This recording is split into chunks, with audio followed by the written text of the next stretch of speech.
Good evening, ladies and gentlemen, and welcome to Yankee Stadium for the fourth game of the 1976 World Series. Here are the official lineups. First, the National League champions, the Cincinnati Reds. Here is the manager of the defending world champions, number 10, Sparky Anderson. Batting first, playing third base, number 14, Pete Rose.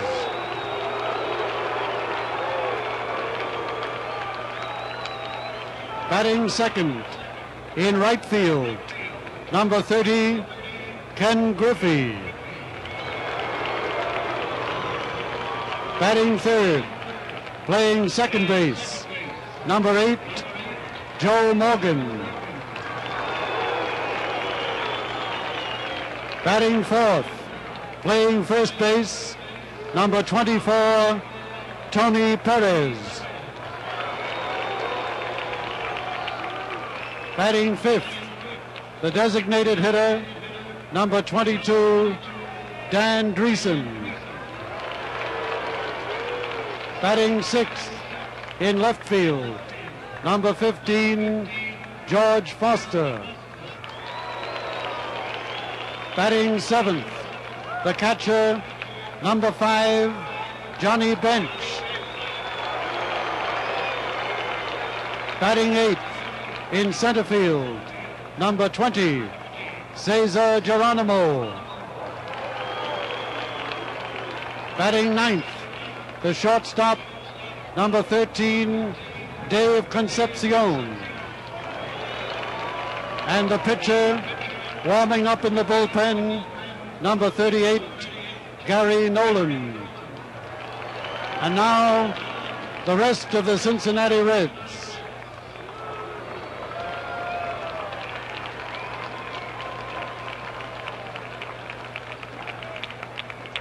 Ladies and gentlemen, the American League champions, the New York Yankees.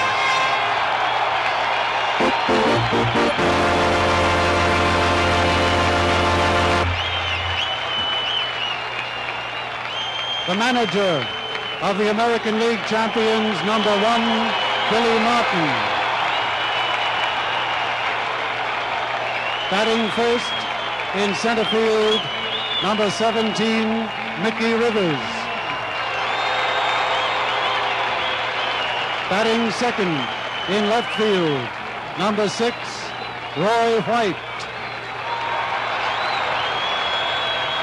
Batting third, the catcher, number 15, Thurman Munson.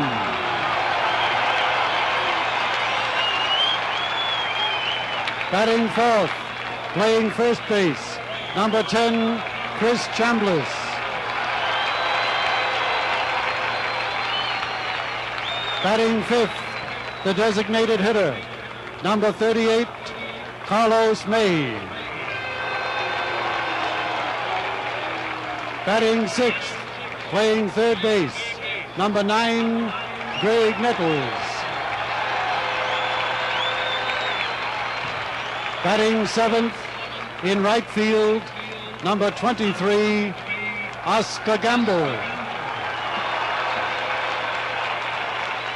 Batting eighth, playing second base, number 30, Willie Randolph. Batting ninth, the shortstop, number 11, Fred Stanley.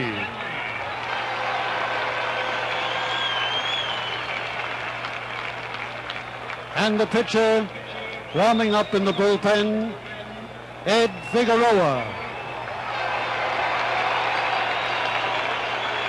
And now, the rest of the New York Yankees.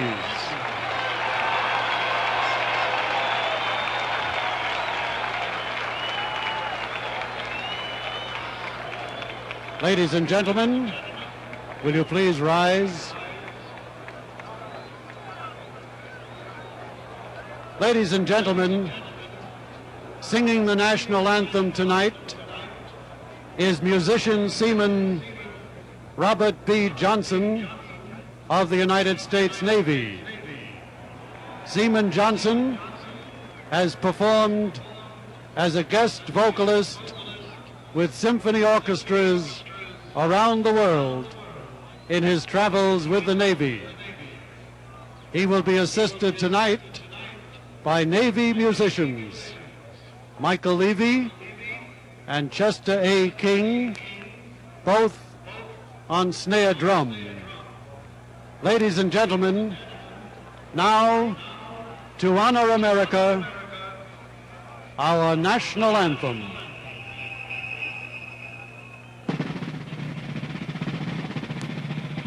Oh, say, can you see by the dawn's early light what so proudly we hailed at the twilight's last gleaming, whose broad stripes and bright stars through the perilous fight o'er the ramparts we watched were so gallantly streaming, and the rocket's red glare, the bombs bursting in the air, gave proof through the night that our flag was still there.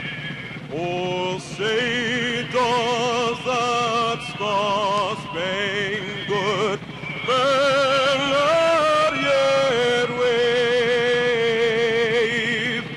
o'er the land of the free and the home of the brave?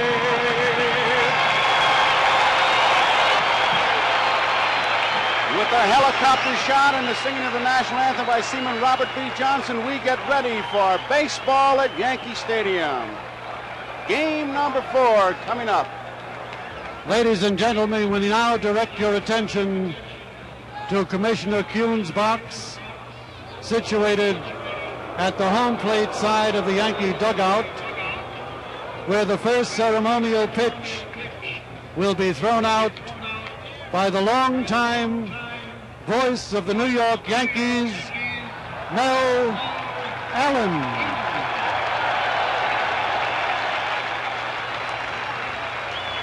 Mel Allen.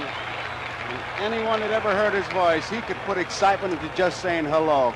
Nobody could do it like him, Phil. No way. He is the only one and only voice of the Yankees, and he had it all. You know, I broke in under him, Joe, and a stern taskmaster. And I think that's one reason every time I'd make a mistake, he'd pick it up right on the spot. So I never made it again. He taught you well. My mother didn't like it. Well, she got on me, but... There you see Mel Allen with Commissioner Bowie Kuhn. Mel, longtime voice of the Yankees, still considered by many the voice of the Yankees, thrown out the ceremonial first pitch as we get ready for Game 4 here. The umpires for tonight's game: Bill Deegan will be behind the plate from the American League. Bruce Fleming, he's a happy little guy, looks like Spanky. First base. Second base, Davy Phillips. Lee Wire will be at third base. Lou DeMuro, left field line. And Billy Williams will be in right field. DeMuro and Billy Williams from Brooklyn, New York. Bill Deegan, born in Camden, New Jersey.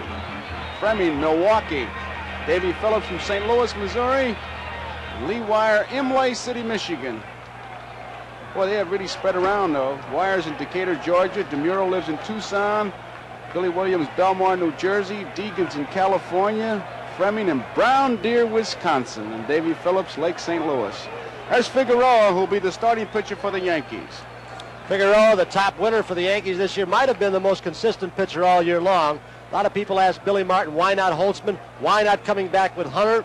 Well, We asked Billy Martin why he is starting for this important fourth game. The man on the mound right now in that quadrant, Ed Figueroa.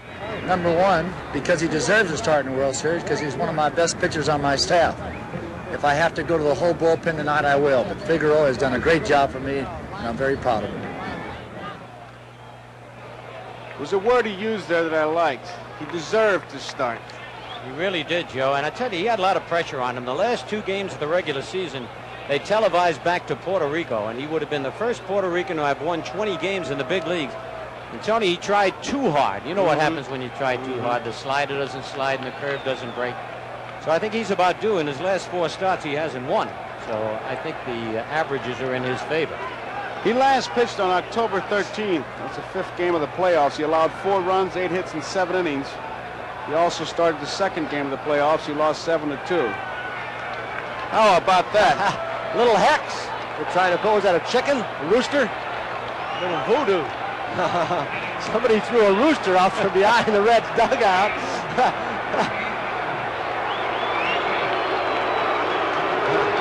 Leading it off in Game 4 is Pete Rose. Pete is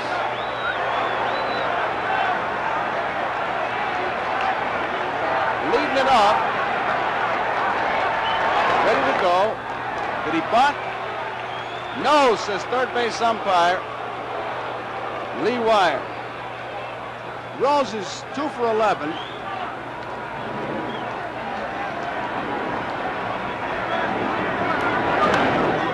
Down the left field line, a fair ball. This will be extra bases. 2-base hit, ground rule double. That was 2-base hit all the way for Rose. And I was just going to say, Joe, the Yankees have kept Rose and Griffey off the bases early in the ball game, and they were the men that were supposed to get on and score a lot of runs. Now they're getting on, so it's going to make it that much tougher for the Yankees. Well, here is Griffey. Heard you talking to Joe before the ball game, and the little spot you did, Phil, talking about the great execution, the power, the speed, all those combinations. Here they've got a chance right now to see if Griffey either drags a bunt or pulls the ball and get Pete to third with less than 2 outs. He's pulled Nettles into third.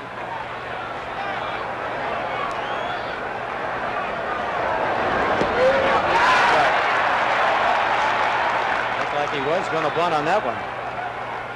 Is he a pretty good bunter, Tony? Excellent. Nettles is in no man's land, isn't he, guys? He sure is. If he comes in too quick, Rose will come down.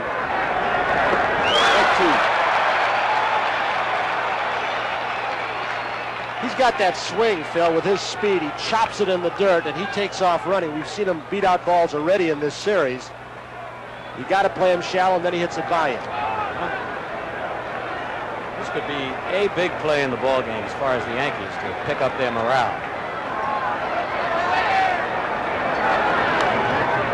Tried to pull it foul.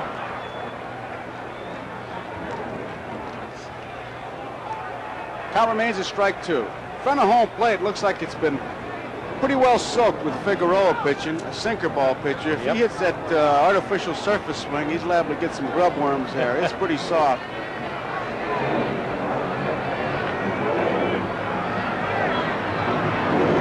Two-strike pitch. 1 ball, 2 strikes. Nothing wrong with it. A groundskeeper can help you. If you have a sinker ball pitcher, obviously he's going to pitch low, a lot of ground balls, so you slow it up, and you slow the ball up to 2 or 3 feet in front of home plate. So what you do is just wet it down a little bit.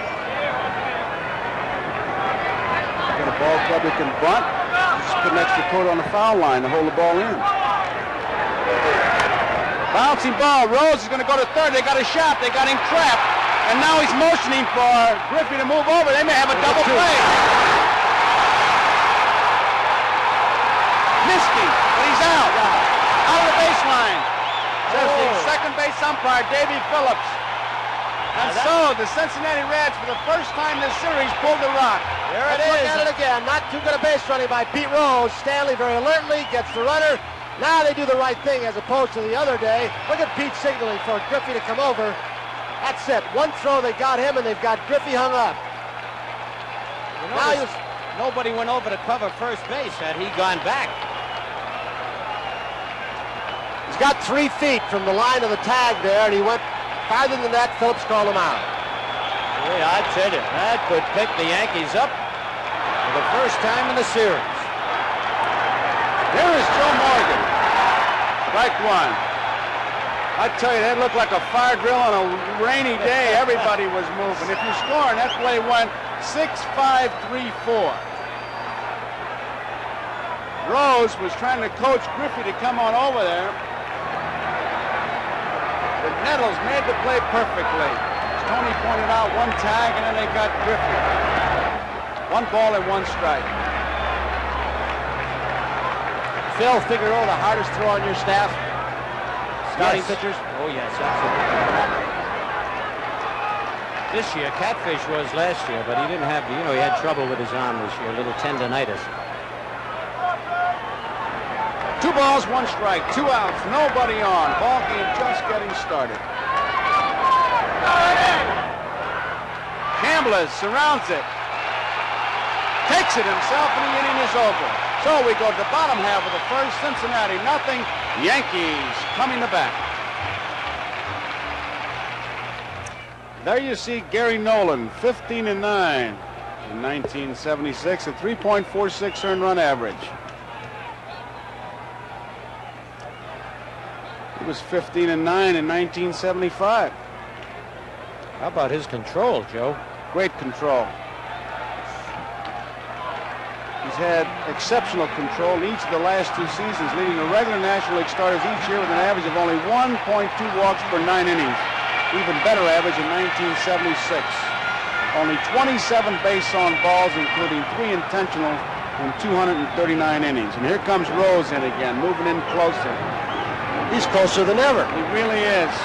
Every ball game he's moved another step or 2 in on Rivers. Let's see if Rivers tries to peck it by him or goes to swinging like he should. Look at that. He's right in on top of him. Foul balls. Upper deck. Maybe Billy Martin had a little talk with Rivers. Rivers can whip the bat like that. And I tell you, that Foster's playing very shallow in left. Mick has hit many balls 1 hop off that left field wall. He's opened his stance, Phil. Yes, he has. He's facing the pitcher more than he was the other games. Curveball misses. 1 ball, 1 strike. If Pete Rose gets any closer, he'll have to put pinstripes on.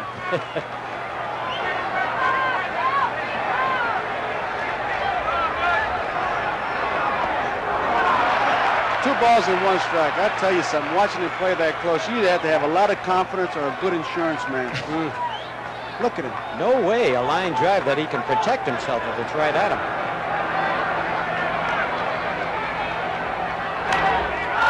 Popped up. Pete Rose and Concepcion. Now Concepcion takes charge. 1 out.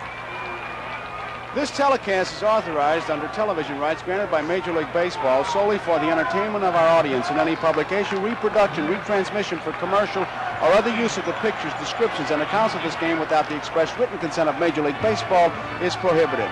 Here's Roy White. He's 2 for 10.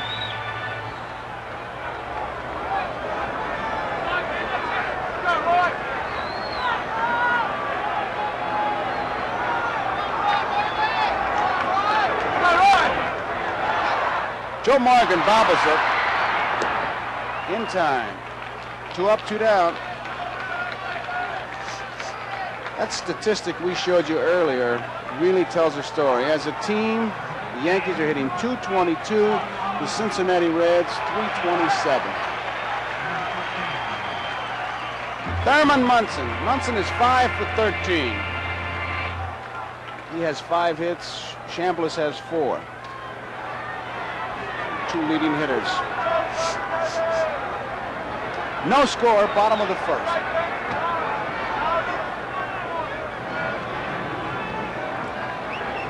Munson almost needs a building permit when he goes in there, doesn't he? He's built like a fire plug, that's for sure. You know, Tony, that was interesting what he said, and I heard him on the interviews they had about being embarrassed, not wanting to be embarrassed. 1 ball, 1 strike. Thurman Munson. Gary Nolan. Some consider Nolan the best pitcher on this staff. He has an excellent straight change curveball, and the kind of guy when you start looking for it, he throws the fastball right by you. 2 balls and a strike, the count. One thing he's got, Phil, you've seen it around this park a long time, he can keep the ball away from you, whether you're right or left-handed hitter, make you hit to the big part of the ballpark. That's part of Nolan's success. He had a lot of home runs off him, but because he doesn't walk many, they don't usually cost him ball games. Out of play. 2 balls, 2 strikes. Well, one thing you know, if he pitches Munson out there, he'll go with it. Billy Martin. Fatten him up over the winter. Phil, I saw him. I started saying in the clubhouse, he was going into the sauna. Boy, he looks like he could use a trip to summer camp. He is really thin. He is really down. And he lost all that weight winning. Off the handle, it may drop in there. Morgan gives it a chase. It's a base hit for Munson. A blooper for Munson. Well, the Yankees have been talking about all the bloopers the Reds have been getting off them, so they dunked one in there. Did you see what Morgan said about that, though? He said, yeah, we've been hitting those 370-foot bloopers. Here is Chambliss. Chambliss 4 for 12 in this series. No score, bottom of the first.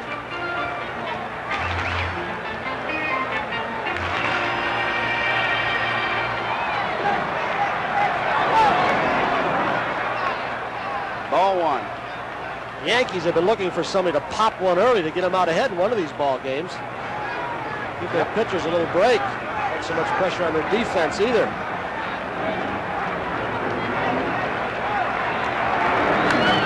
That's a base hit, left center field.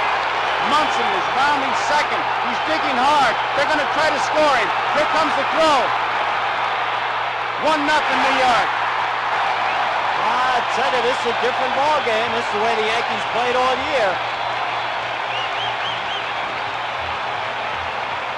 You get a chance right now to see Munson. A terrific break he gets off first base. He didn't need a coach on this. Right now he picks up his coach, Dick Hauser.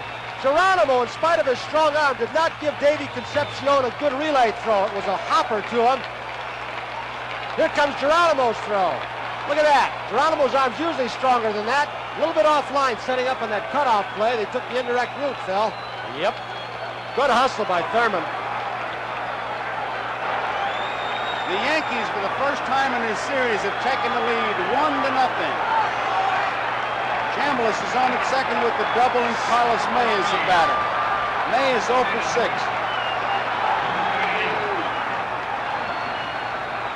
Dick Hauser, the third base coach, really had him coming all the way. Munson able to score from first.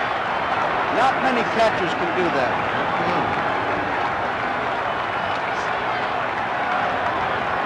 This crowd looking for something to root about. They got it early. Up the middle. Concepcion, a fine play to throw in time. What a play. Saved the run, took a base hit away. Dave Concepcion. So at the end of an inning, it's New York 1, Cincinnati 0. Once again, as other times this series, we see a great defensive play by a Cincinnati Red. This time Concepcion to save another run. I don't know who could have done that other than that guy. Tony Kubek's the only guy that showed up, and I couldn't. That guy is unbelievable. so quick and so fast. Strike 1 to Tony Perez. That ball was by him, guys. I know it. Got an in-between hop, too, Phil. Bad hop, too.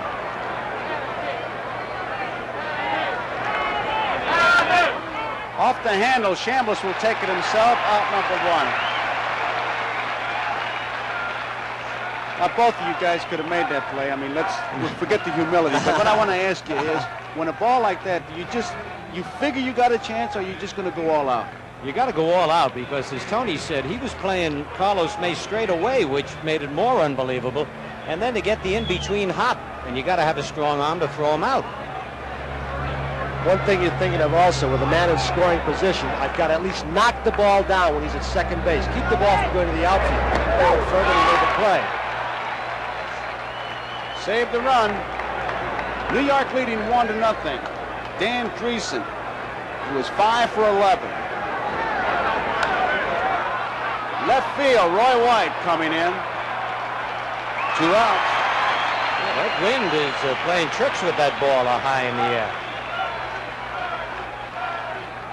Well, the gusts were supposed to be something like 20 to 25 miles an hour. Let's see it with the flags atop the Yankees. There's the old facade, Tony. Remember, used to be up in the upper deck in right field. Is that a reproduction or the original facade taken from somewhere else? Reproduction. Is it? Hate to say it, but it is. With tradition is still there. George Foster. Foster 5 for 11. Figueroa is playing games with him now.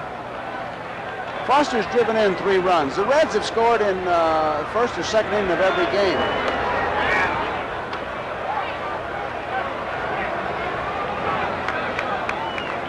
Foster's like Munson. He makes all pitches wait, doesn't he? You ought to see Foster and Jim Cott in the Phillies. 1 ball, 1 strike. I would like to have seen Gibson and Foster. Yeah, blink your eye and throw that ball.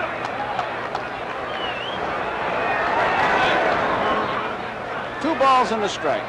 Phil, I was looking at the home runs allowed by Figueroa. He does not give up too many. He's had a history of very few home runs. Is this fastball sink well? He's got a good sinking fastball and that good slider. And look at big Johnny Bench. 3 balls and 1 strike.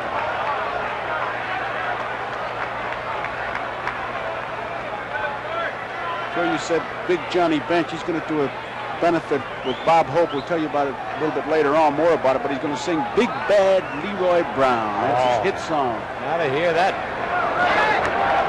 Foster outside, draws the base on balls. It puts him on and brings up Johnny Bench. Bench 6 for 11. He was the victim of that great play by Grant Jackson, who told me he did that a lot.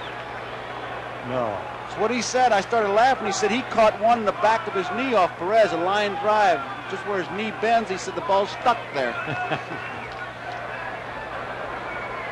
Grant Jackson backhanded that ball on him. 1-0, New York leading, top of the second inning. 2 men out. Foster's at first.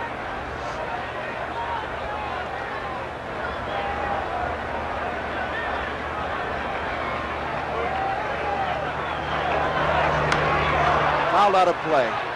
Phil Figueroa looks very deliberate as he lifts his leg up, giving the runners a lot of time, which may make it a bit tough for Munson, who may be going out there now to say, hey, if you're going to lift your leg up that slow, you better back up third. Well, you're absolutely right, Joe. Thurman has to remind him about that. Very few of the Yankee pitchers can hold runners on, even the left-hand pitchers we have. And it makes it more difficult for Thurman. He's been charged with a lot of errors because he's had to get rid of the ball. You know, as you know, you don't steal on the catcher, you steal on the pitcher. 1 strike to count.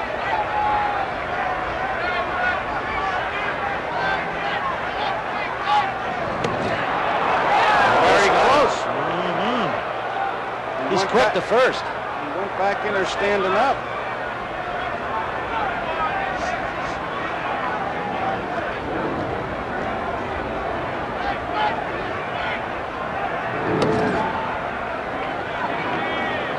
Bruce Fleming, the umpire. Very simple.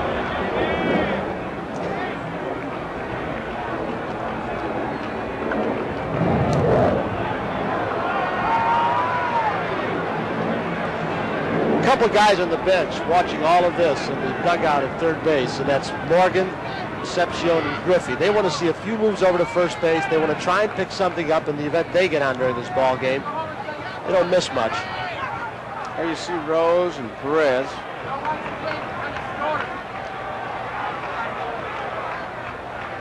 Gullett into the blanket.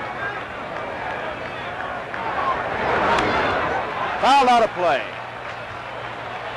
2 strikes on Johnny Bench.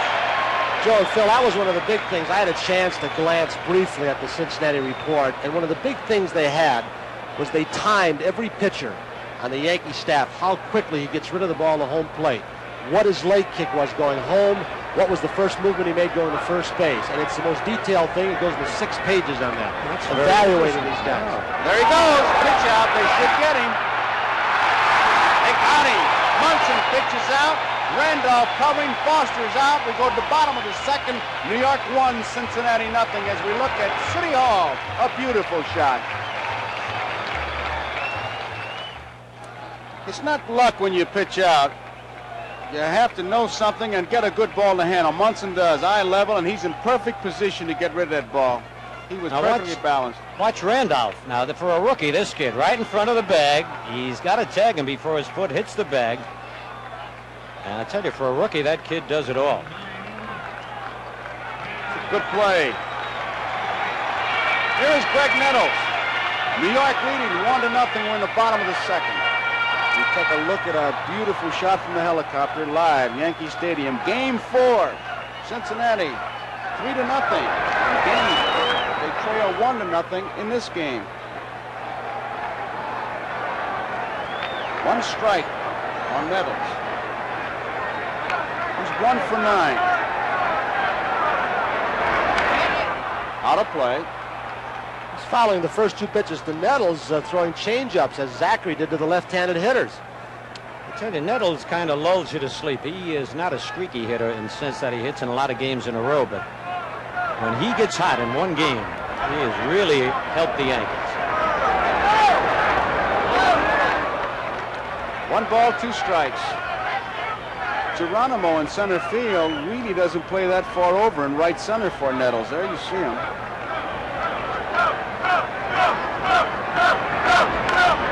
Didn't mean to swing. Nolan, Perez, 1 out. Boy, that makes you mad when you do that. It's that changeup. What do you throw? Every pitch a changeup? Seemed like I think he threw 4 of them. 1 out, Oscar Gamble is the batter, and we pause briefly for station identification. This is the NBC television network.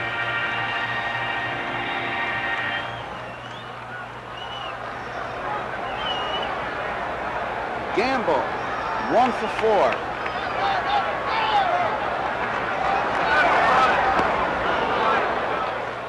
Strike 1. Mel Allen, longtime Yankee announcer, threw out the first ball. Joe DiMaggio threw it out last night. DiMaggio in the ballpark tonight, along with the great heavyweight champion, Jack Dempsey. Popped up. Pete Rose. The way he slaps at this ball. I didn't have nerve enough, did you? Oh, that scared me. 2 outs. And it brings up Willie Randolph. Randolph is 1 for 10.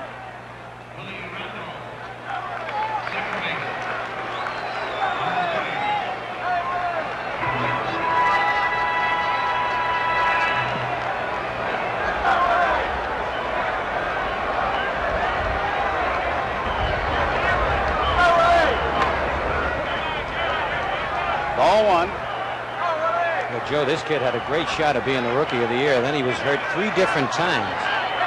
And Munson says they got to toughen him up. Shallow center field. Geronimo coming in and makes the play. He thought that ball was hit much harder. That ends the inning. At the end of 2 full innings, New York 1, Cincinnati nothing. There you see it.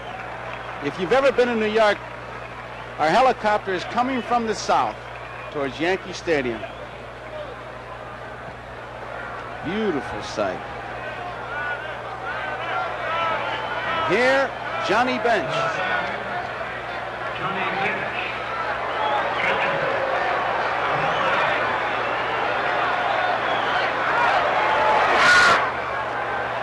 Ball 1. He's closed his stance up. Isn't it something he struggled almost all year long, and he finally found that little knack of swinging the bat and timing the pitcher. Seems to be working for him.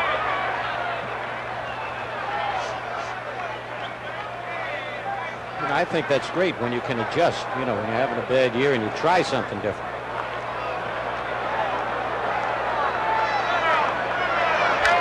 Popped up in the infield. Randolph is taking charge. Bench is out. I think he got away with a pitch there.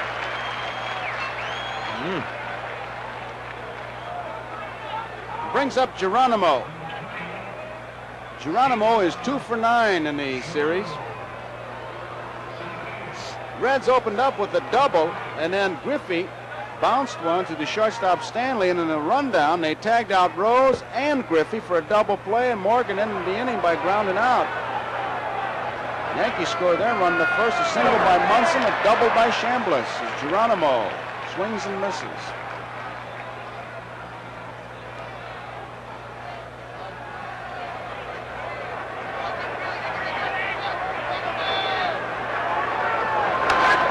That's a base hit, left center field. Mickey Rivers cuts it off, stumbles a bit, but Geronimo a big turn. And boys, get the track shoes out because you know they're going to be going. That guy right there, Geronimo, originally signed with the Yankees. He was down at Fort Lauderdale, then he was drafted by Houston. How'd they let him get away? Well, I don't know. Boy, it's a good thing he's the strong silent type too, because he wouldn't have a chance to give any press conferences with the other guys on that club. That's right. They really got him over there. They love it. 1-0, New York leading 1/3. One man out, and Concepcion takes a good look at Sugar. Geronimo, time, they had a play on, and he's just not sure. A little groundskeeping in the first base area. Well, They couldn't have done that too, but that area, could they, Phil? they certainly could have. Yeah, they could. I'm not saying they did, but they're trying to hold the speed down. You talked earlier, Joe made a good point about the soft spot in front of home plate. That obviously is wet.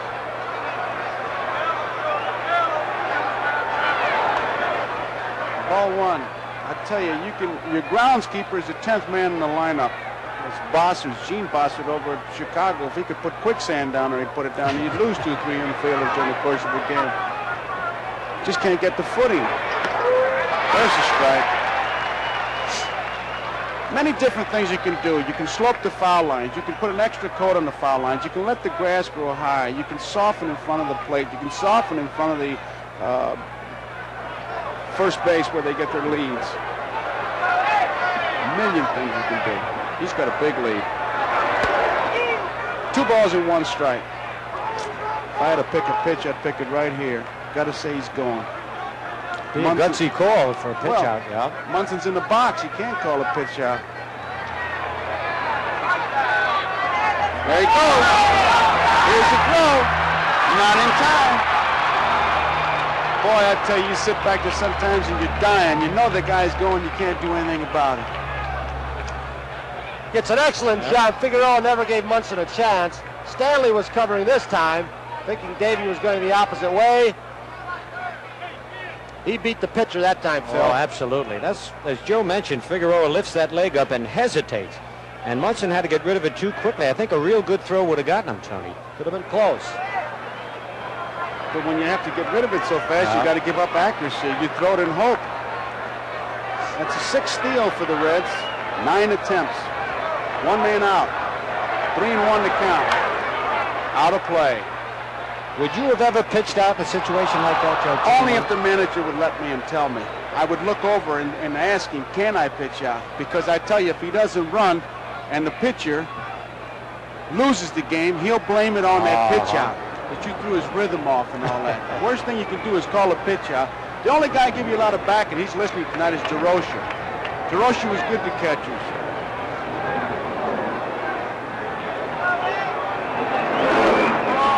Ball 4.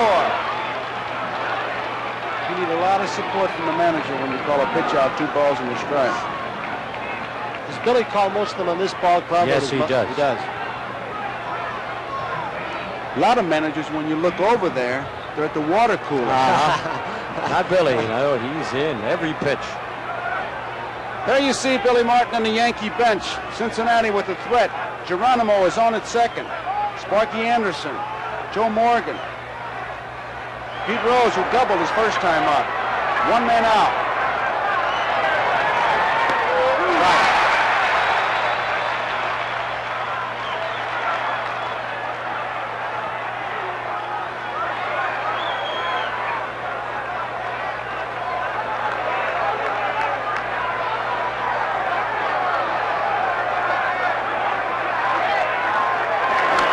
Bouncing ball, Chambliss wide. He'll go to second. Throw to third. Close. Nice play by Stanley. So that puts Geronimo at third, Rose at first.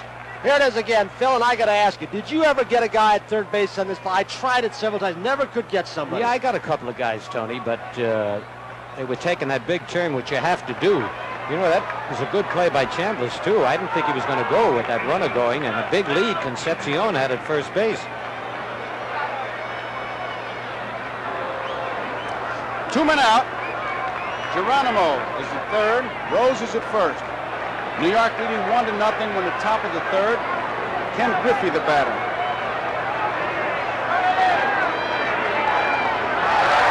Good sinker. You saw it that time. Strike one. Amazes me, this guy's such a good hitter, and he's a stiff-arm swinger. His hitting instructor and the Reds instructor, Krasuski, thinks that someday, and he's got speed, we know that, he might hit 20, 25 home runs. That's how strong he is. Up the middle, off the glove. Randolph will have to make the play to first. It is in time. What a play he made.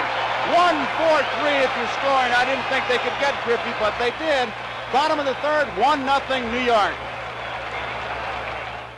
Willie Randolph had to do everything right on this play. The ball was stopped from going into center field by Figueroa. Then Rose blocked his view. He had to field the ball cleanly, get rid of it quickly and accurately, and he did all of them, Phil. Beautifully executed. Saved a run. Brett Stanley leads it off. Ball one. Nolan has only pitched twice in the last 3.5 weeks. Worked 9 innings October 1st and 5 2/3 on the 12th.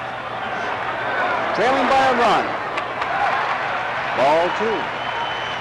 He doesn't walk many, as we pointed out. Exceptional control. One walk per 9 innings in 1976. Ball three. Well, if anybody can get at Stanley, he's a very patient hitter. It's like Roy White, Tony.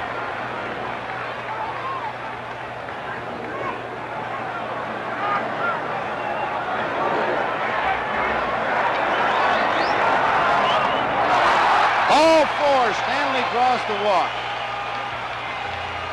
There it is. A base on balls. Larry Shepard, the pitching coach. Front with the glasses. Sparky Anderson behind him. Gotta wonder now, Phil, with Rivers not hitting and maybe Billy going for an insurance run, you never know. He may have Rivers sacrificing. It's still early, but Rivers hasn't done much for him offensively so far. I wouldn't be surprised.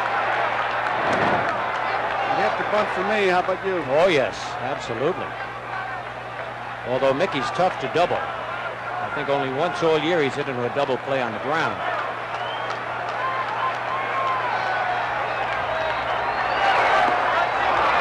Strike one. Boy, there's a tough play for a base runner. The guy tries to bunt that way. Alan Roth points out that during the season, Rivers had only 2 sacrifice bunts. He doesn't bunt to sacrifice. He tries to beat him out. Popped up. Foster in left field taking charge. Comes in and makes the play. So there's one away. Stanley's at first. 1-0 New York leading. Bottom of the third, Roy White the batter. White bounced out. Morgan to Perez back in the first inning. 2 for 11 in the series. I'd like to see Billy start a couple of base runners here, Phil. Maybe pick an opening in the infield, get somebody covering. White can handle the bat well. He's got Stanley down there with fair speed. That's right, and Roy doesn't strike out much. That's how the Yankees won the pennant, really, running the first 3 quarters of the season.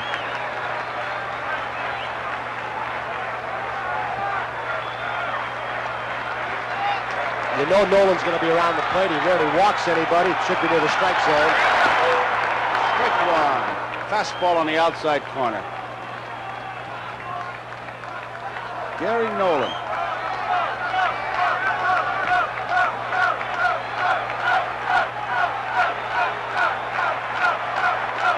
Stanley at first, 1 man out.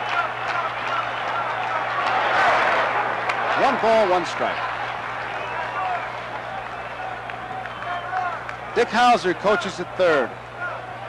He gets his signs from Billy Martin. Elston Howard coaches at first. Deep to right center field. Geronimo and Griffey, they got room. Griffey makes the play on the warning track. 2 outs. Just made him reach for the ball a little bit, didn't he? The ball may have tailed away, and he just had to flick at it at the end. Here is Thurman Munson. Munson singled to right his first time up. Came around to score when Chambliss doubled into left field. That's been all the scoring so far. We're in the bottom half of the 3rd inning. 6 for 14.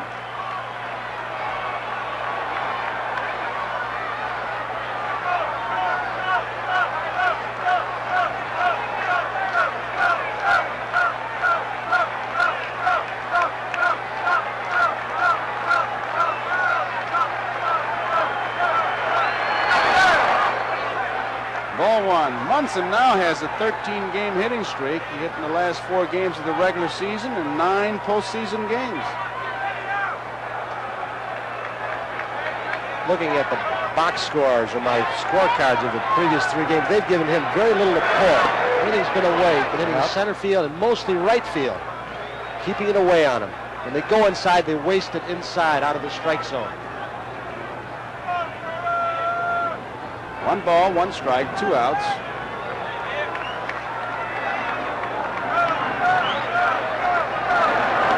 Curveball misses. 2 balls and a strike.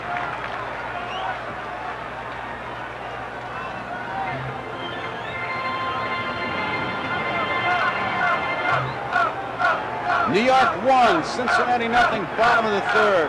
Stanley, a lead at first. Line drive, base hit, right field. Stanley is rounding second. He's going to hold up. Munson, another base hit. 2 for 2 tonight. Fred Patek, in the first show we did on the baseball world, said with men on bases, he just goes to right field. He's a tough man. And sure enough, you put somebody on base, he just lines that ball to right field. That's right. Just as Tony said, they pitch him out there, and Munson is a smart hitter. Here is Chambliss, who doubled to drive in the Yankee run. 5 for 13 in this World Series. He's got a hitting streak.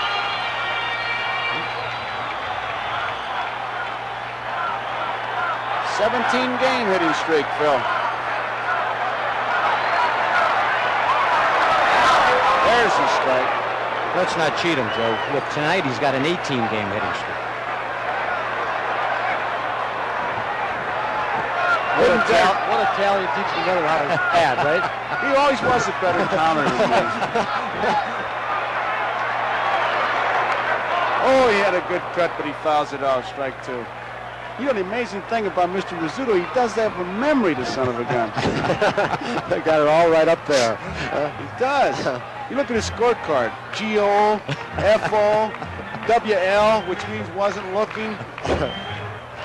It's amazing. He does it from memory. He's right, an 18-game hitting streak. Nolan taking a little bit of time out there. 1-0, New York leading bottom of the 3rd. 2 outs. Stanley's at second, Munson's at first.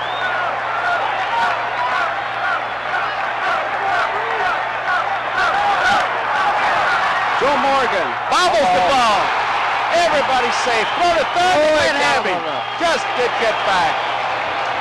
Morgan bobbles it, and he laid back and got caught. The ball playing him. Absolutely, Joe. Tony mentioned that. He said he's not used to this. The AstroTurf, you get the good bounces. Kyle Keel's one of the guys, as we watch this replay, who said he saw them in San Francisco on dirt surfaces. They're not as good a feeling team. He said they get into artificial surface habits. You can wait back on the ball because it gets to you more quickly. You do it on this, you get those funny in-between hops. So the bases are loaded. 2 men out. Carlos May. Ball 1.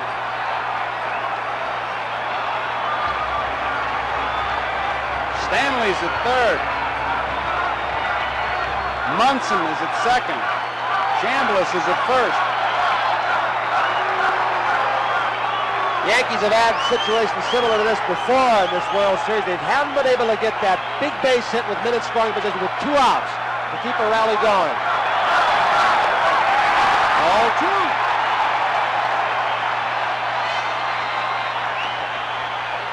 Carlos May. Crowd really whooping it up. May was robbed of a base hit by Concepcion in the first inning and saved the run. He's looking for his first base hit in this World Series. Right. Bases are loaded. 2 men out. Bullpen started for Cincinnati.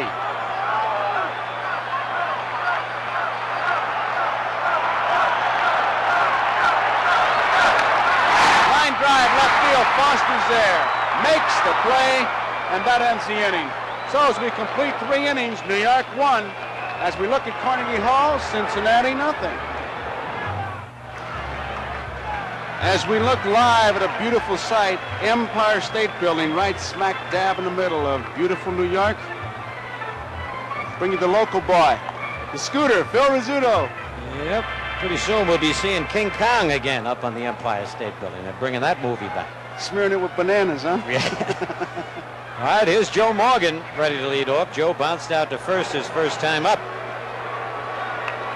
And the Yankees know they got to keep this man off the bases.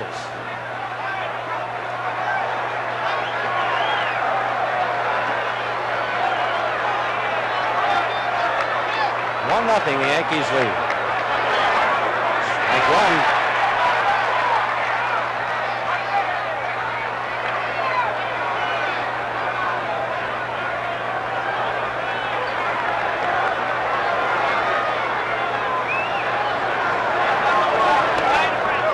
One.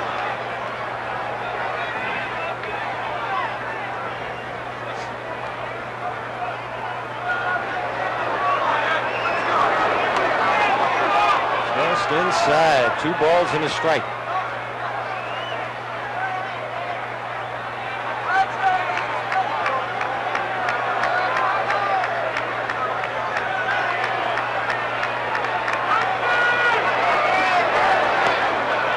Three and one.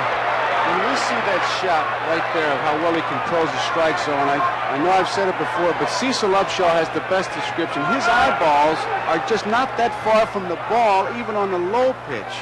He can really control it. He's so compact. That is a great shot when you get this close up and see Joe's eyes. Really looks him over.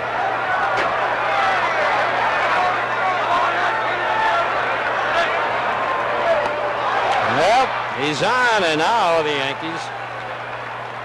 Tell you, this guy upsets the whole infield. You know, Tony, when used to get a fast man on first. You cheat a little bit more at second base or shortstop, get a little bit closer to the bag, it opens up a hole. Third baseman comes in on occasion. He's doing a little grounds work down there. He's marking off his spot, kicking away some soft dirt at first base. He measures that lead, Phil. I've never seen anybody like him. I know. Well, 13 feet off a right-hander, 15 feet off a left-hander, almost to the inch.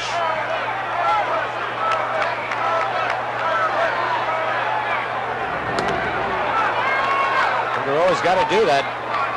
Maybe quick pitch once in a while with Tony Perez up. Perez bounced to first his first time up. Yanks lead 1-0, top of the 4th. Nobody up. Line to left center. Rivers, though, is going to get it. And Morgan will look at the long throw by Mickey.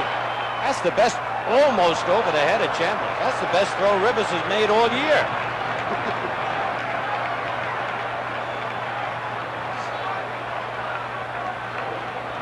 Morgan at first base, when he takes his lead, he just looks at the pitcher and very defiantly, and he says, here's the throw of Rivers.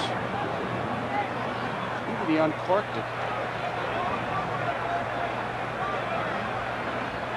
Just to finish up, Morgan always says some pitchers give him trouble, but nobody can stop him. Oh, looked like Munson wanted to pitch out there, didn't it? Got it. Started out. A little low for a pitch out.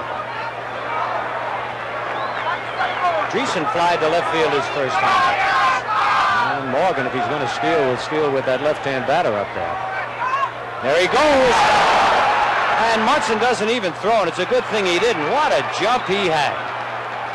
He had about 4 steps, and Figueroa still had the ball. You know, every... Morgan says he does it on quickness. There it is. Oh, look at 2, this. 3, 4. He had 4 steps and Figueroa had the ball. He does it with a quick start. He says he doesn't have the speed once he gets going like Brock or Cedeno, but he's got to get a good quick jump. Well, Morgan's 2 for 2, and there's a pop-up, and Thurman Munson. He's one of the best on these. And Thurman's got it 2 away.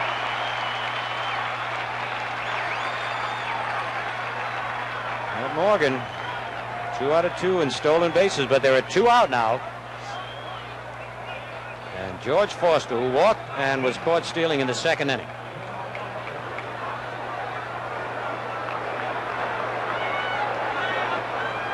Very seldom see George smile, but he's smiling now.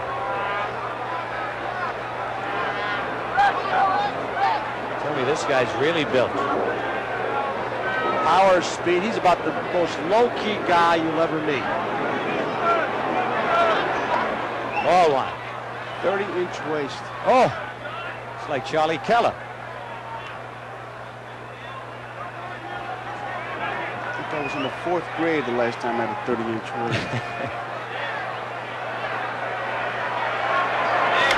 Line, base hit to left field, and Morgan will score. It's a tie ball game. White will not even throw to the plate, and Foster hit that so hard. Stanley thought he was going to get it. Look at Stanley, hands on his hips. It just took off. Another instance of the speed of this ball club.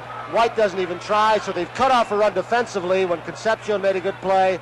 And now with the speed on the stolen base and the good jump off second base by Morgan, they tie it up. Well, at Foster's 4th RBI of the series, I can see why he led the National League in runs batted in. Well, that was a great shot we had on the replay because you saw it come off the bat and you saw how close Stanley came. Yep, game of inches. So it's all tied at 1-1, and Johnny Bench the batter. Johnny popped to second base his first time up.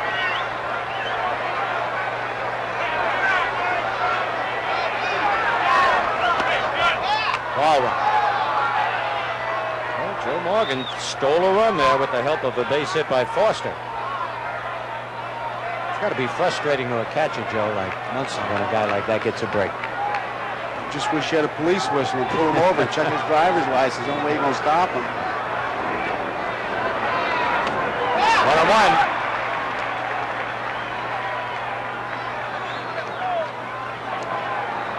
1-1. Each team with 1 run and each team with 3 base hits.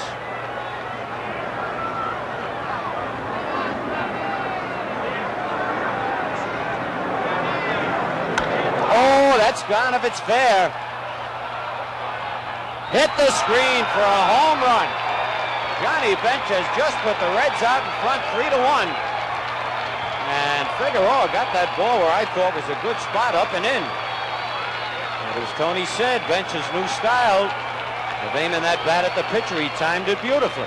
I don't know if that was a fastball or a breaking ball. It looked like he was trying to get it in, Phil, but it didn't look like it had a lot of stuff on it like previous fastballs. It may have even been a hanging slider. There's that big, tall foul pole, both corners in Yankee Stadium. A lot of arguments before they put those up. Geronimo singled and stole a base.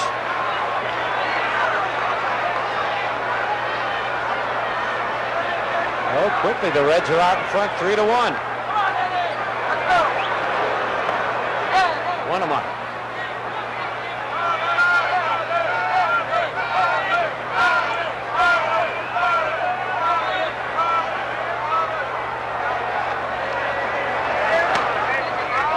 Ball, 2 strikes.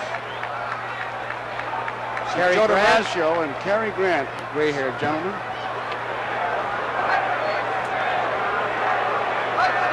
Very serious there. In the hole, I don't know whether Stanley will get him. He's going to get him. A good play by the chicken, Fred Stanley. 3 runs for the Reds, and now at the end of 3 1/2, it's Cincinnati 3, the Yankees 1. CTV, a 2-hour special featuring the best of the comedy sketches from the past quarter century. Jack Benny, George Burns. And Sunday night, you fans in Cincinnati will see Johnny Bench sing Bad Boy Leroy Brown, Pearl Bailey, Roy Clark. Whoop. Nettles grounds one to right center field. Morgan overshifted on him. So Nettles bounces right back with the Yankees trailing 3-1. Greg at first base. That's the 4th hit for the Yankees. And now Oscar Gamble. The Reds lead 3-1. 27 years of jokes. Oh, and he gets better every time. He's something. Got the greatest monologue I've ever heard. Look at Oscar Gamble. By the way, Joe and Tony, myself, Harry Coyle, Roy Hammerman all want to say hello to Jack Murphy, the Yankee television director for so many years for Yankee games right here at Yankee Stadium, watching the game down in Florida. Swing and a miss by Oscar. Gamble popped to third his first time up. Nobody out in the bottom of the 4th as the Yankees try to get back in the ball game.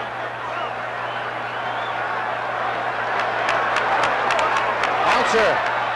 And Perez goes to second. And he drops the ball. Everybody's safe. And this is something we haven't seen the Reds do all series. That's the second error in this ball game. And one by Morgan, one by Concepcion. Perez threw the ball across the path of the base runner, Nettles. Watch this. It may have blocked Davies' view, one of those sinkers. He gave the target inside, and then he might have lost it. The ball came over the shoulder of Nettles. I think when Nettles throws his arms up, Tony, watch Like this. Right there. He blocked it. Once that runner gets between you boys like that throw from the outfield, it's tough. That's a great shot. All right. Concepcion was up against.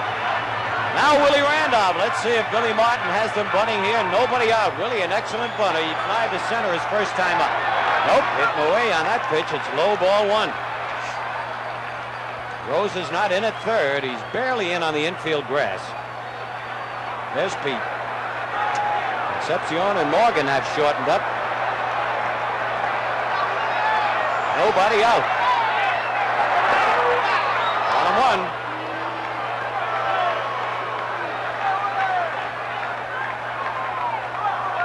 Gary Nolan.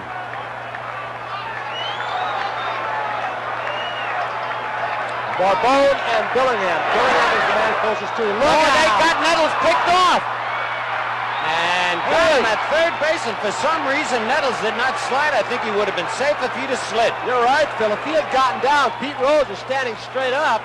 He may have had a chance. This is a tough play when you're trying to get a good jump off second base. The guy either bunts through it. Good play by Davey also. I don't think he'd have beat it, No, guys. he That wouldn't ball have. was there. Pete was looking to be bowled over, and he was just steadying himself.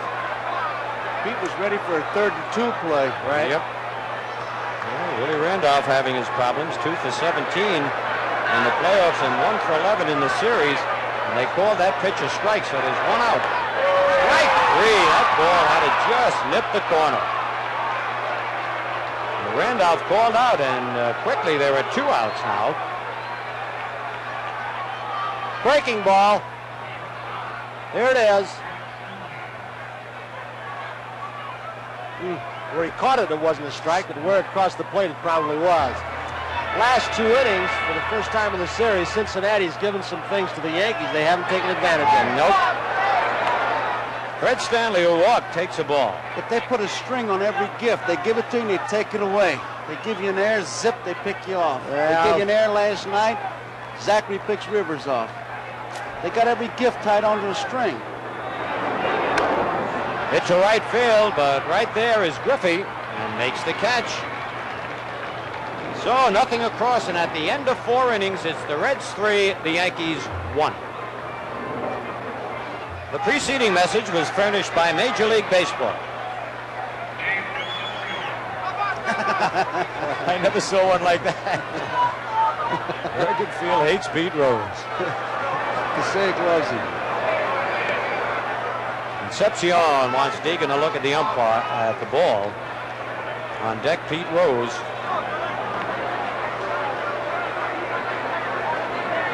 Concepcion walked his first time up. 3-1, the Reds are leading here in the top of the 5th.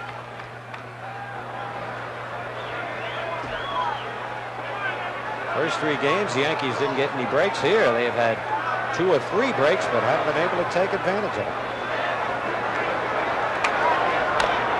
Bouncer. And Nettles throws him out. 1 away. That might have been tough in Cincinnati. That ball might have bounced over his head, Tony.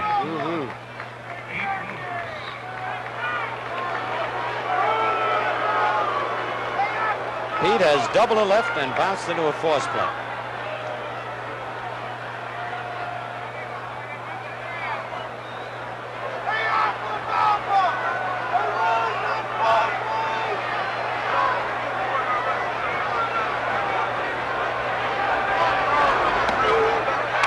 Strike one.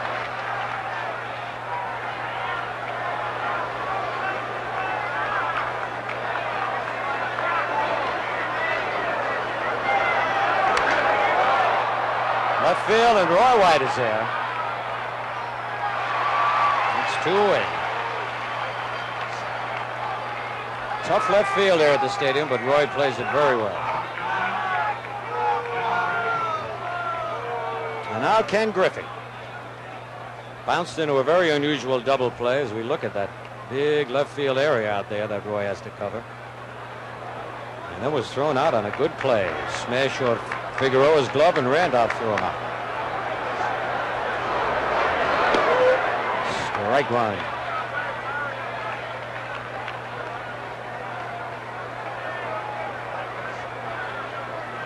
They handled Griffey very well. Just one hit so far.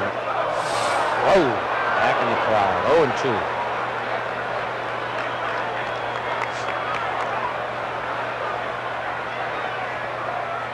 Just no rest for a pitcher, is there, with this ball club?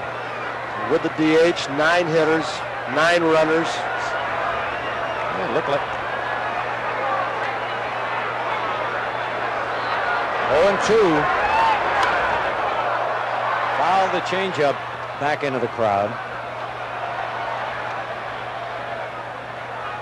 Last inning looked like Figueroa was out of the jam. Morgan at second and 2 out. Single and a homer, and the Reds are out in front 3-1. Just got a piece of it.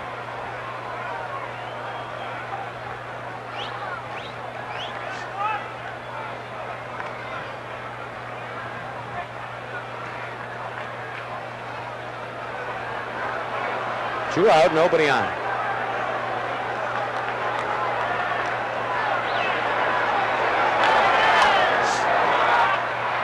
Nettles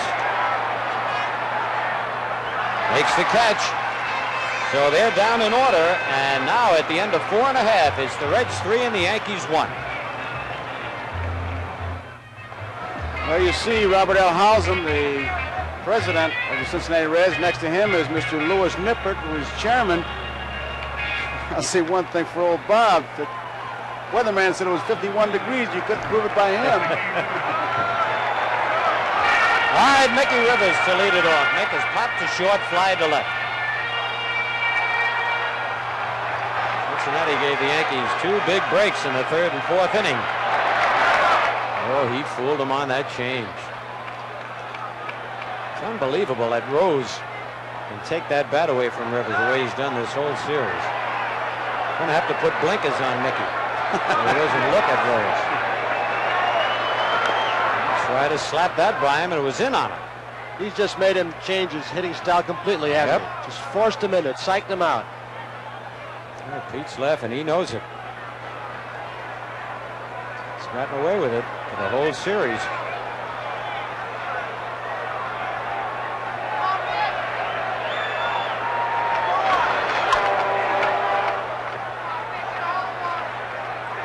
Still 0-2.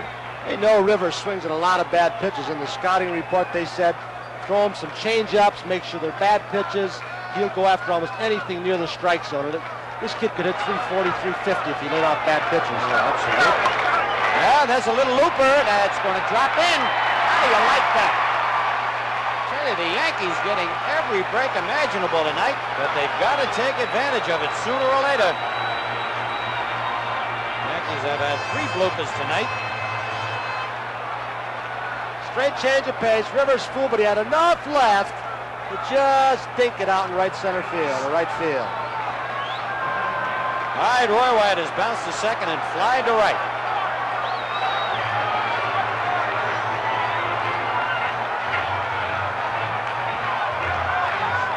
See the great year he had batting left-handed, hit 320. Right-handed, he had an off year. He's a natural right-handed hitter. I asked him about switching. He said all the kids in our neighborhood switch hit. He said it was the thing to do. We played Ted Williams one day, Joe DiMaggio the next day. That must have been a tough lineup. Rivers back. Speaking of switch hitters, it's Mickey Mantle. Was 45 on Wednesday, and Whitey Ford 48 today.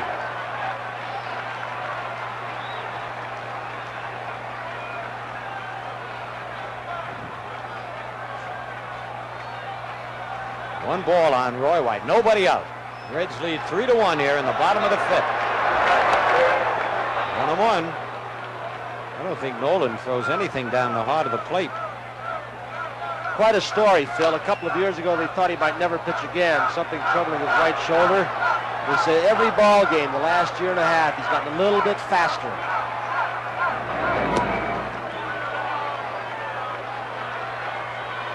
During the year, Mickey would steal. Billy would let him steal even though the Yankees were behind. Nope. Right to George Foster in shallow left. One man out.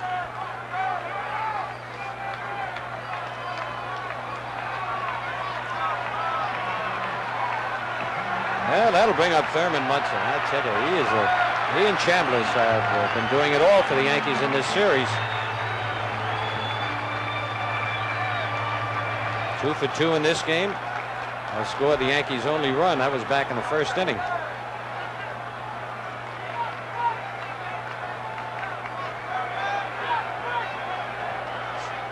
Thurman was really great.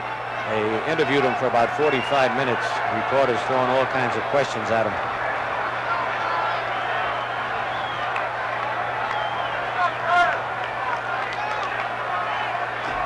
One man out.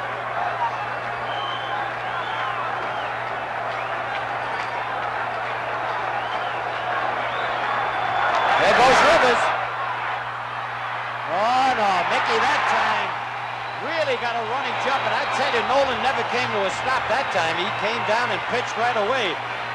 Watch this. Let's watch Mickey. Nolan with that high knee kick. I don't know who can run faster than this guy once he gets in full gear. Bench made a perfect throw, but he just outran the ball. Yep.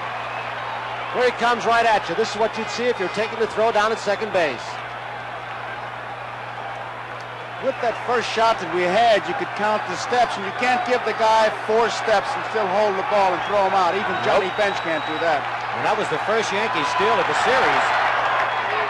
1-1 to Munson now. I believe that breaks Johnny Bench's streak of throwing men out in playoffs and World Series.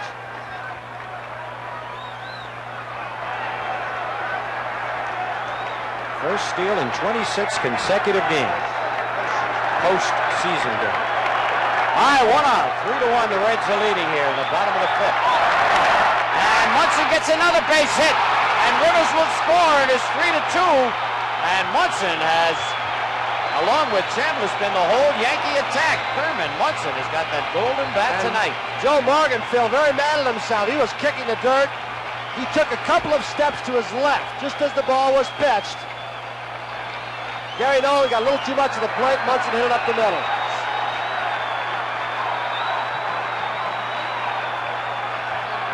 Munson now 8 hits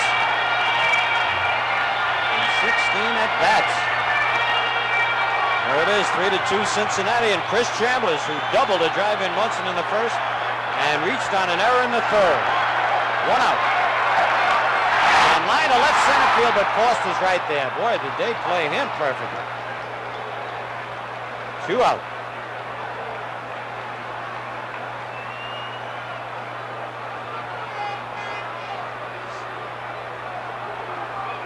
Gary Nolan, who looks so sharp tonight, making his 7th World Series start. You look at Pedro Bourbon and Jack Billingham. Nolan is 0-2 in World Series competition. And a very high earned run average, 5.54. All right, Carlos May. Well, he's hit the ball hard twice. Concepcion robbed him of a base hit, and then he lined to Foster in left with the bases loaded.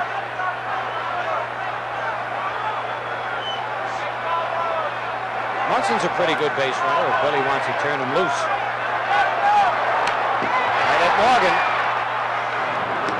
Throws him out, but the Yankees pick up a run on 2 base hits, and now at the end of 5, it's the Reds 3, the Yankees 2. There's the picture swing of Roger Maris. We hit his 61st home run October 1st. Red Sox, 1961. The pitcher was Tracy Stallard as we looked at Lee MacPhail, American League president, on the left, and Hall of Famer, former American League president Joe Cronin on the right.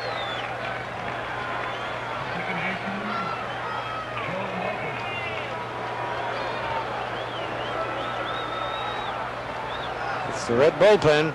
There are the Spirit Carriers. Bill Plummer, bullpen catcher. All right, here's Joe Morgan. He bounced to first, but then he walked and started the Reds rally in the 4th inning.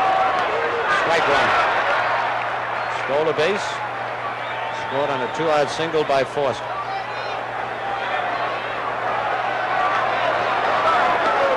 Strike 2. Joe thought it was outside.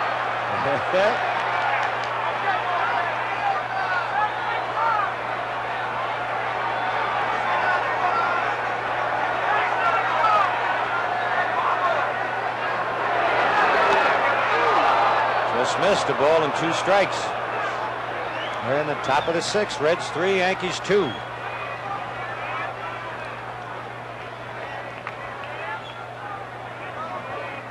Ed Figueroa.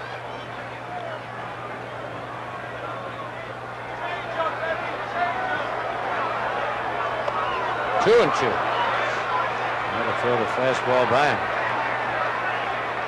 On deck, Tony Perez.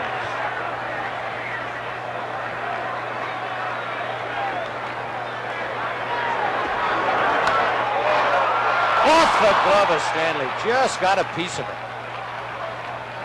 Well, there he is again. What are you going to do? Another reason that makes Morgan so great, Phil, is he does not fear hitting with 2 strikes. Now he'll go into his groundskeeping act. He doesn't strike out much for a guy that drove in over 100, hit 27 home runs, strikes out about 40 times a year. He still feels he's got you in the hole when there are 2 strikes. Yep. Well, last time he stole second. Munson didn't even throw the ball. He got such a jump off. Figueroa. Perez bounced the first line to center. Look at the split screen.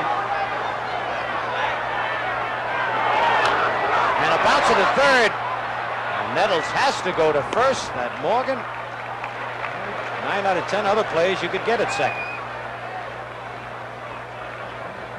They have demonstrated that speed 4 or 5 times today on defense and on offense. There's another. They remove the force out. Yep. Possible double play. Andreessen has flied to left and fouled to Munson.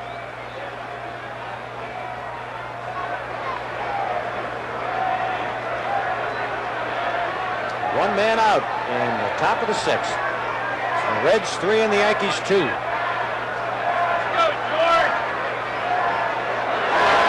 Oh, good off-speed pitch. Strike 1.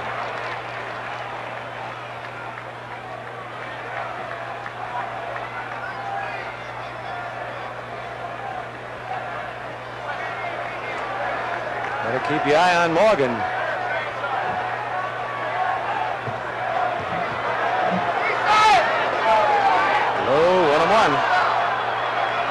Greg Nettles is keeping his eye on him. There is Tidrow and Jackson. Jackson, the left-hander. Nettles got his one eye on the hitter, his other watching Joe Morgan.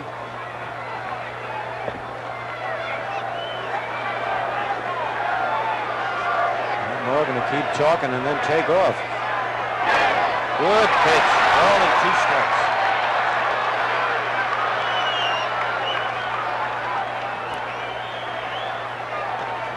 Chilly. Figueroa blowing on his pitching hand.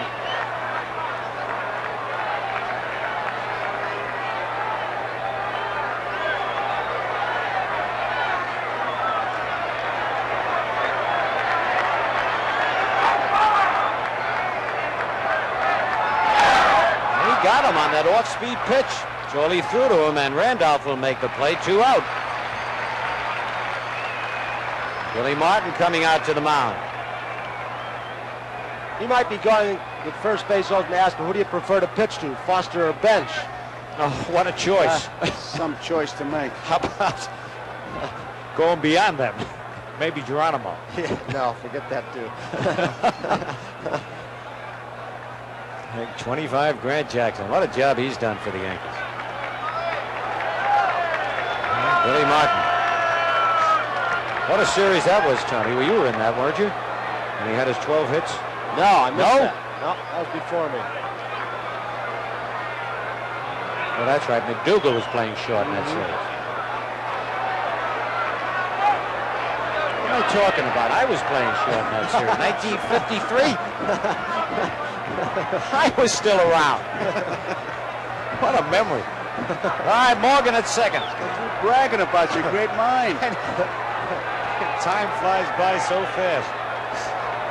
Foster has walked and singled it left field, a drive and a run. Low ball one.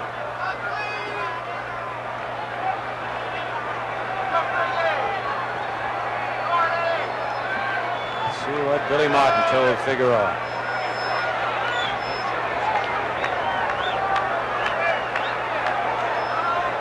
2 men out. It's 2 breaking pitches.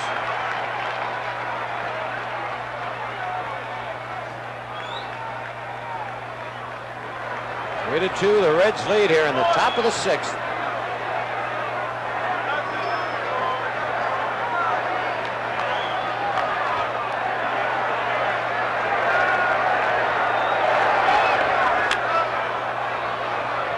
That's what Billy told him. All breaking pitches.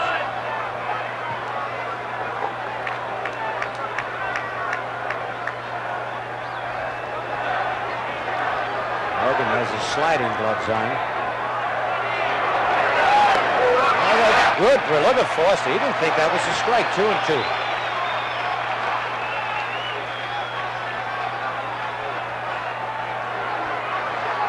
Sparky Anderson never changes his expression. Billy Martin's been very calm in this tough series. Oh, was that Michael? Walkie-talkie. He got him. Strike 3. I tell you, every one a breaking pitch. Nothing across. And now, at the end of 5.5 innings, it's Cincinnati 3, the Yankees 2. Cookie Lavagetto of the Dodgers as we bring you Game 4 of 1947. Bill Bevins. Lavagetto hits that ball off the right field wall.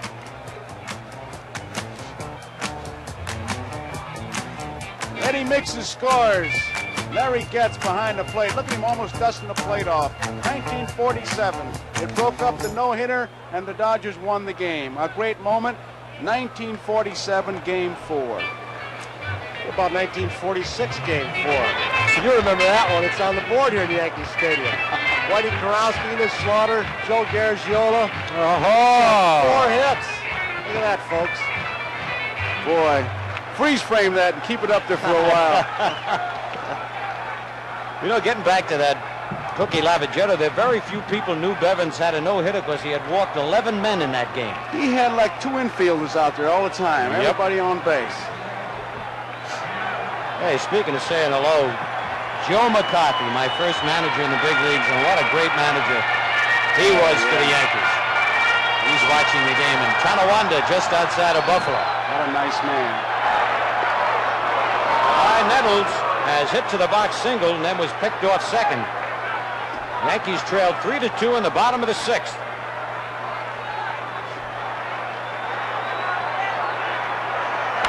Right at Morgan. Oh, look, another break for the Yankees. Holy cow, they have had the breaks tonight, and they've only been able to capitalize once on it.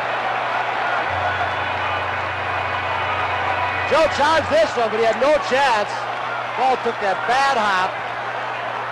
You're right, Phil. They've got to take advantage of it sooner or later if these breaks keep coming. All right. Just a reminder with these breaks that if there is a Game 5, it'll be 6 o'clock Eastern Time tomorrow night. 6 o'clock Eastern Time tomorrow night. All right, Nettles at first with a base hit. The Yankees 7th, and Gamble hops it up. And Morgan near the bag. One hands it for the first out.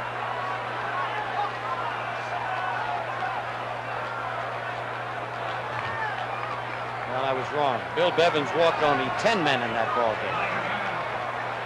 Seemed like there were men on base every inning. Here's Willie Randolph.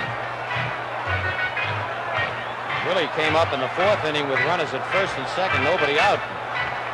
Trying to bunt, missed the ball, and that's when Nettles was picked off. Took the Yankees right out of an inning. Willie is fly to center and struck out. Right in the Reds' dugout, strike one.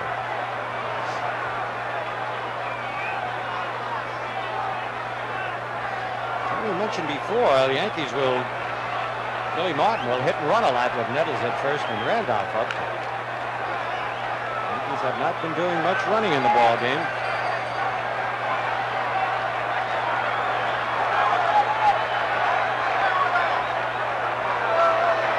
Nettles back.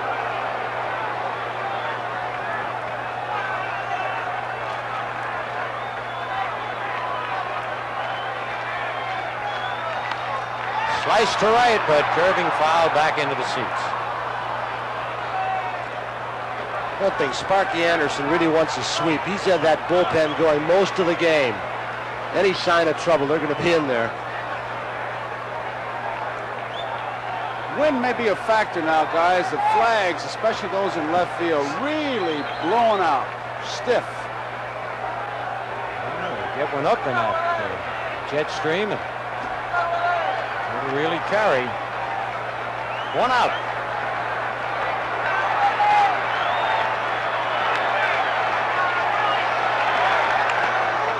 Ooh, that bench scares me every time he cocks that on. Ball and 2 strikes.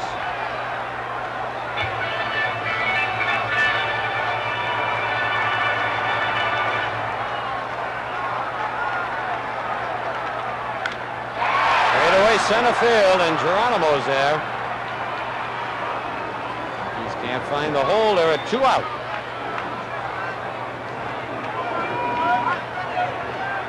And Fred Stanley. Wait a minute, I think Billy's calling him back. Fred Stanley is ready to hit, but Billy Martin is waving him back in. Howie Hendricks coming across the outfield.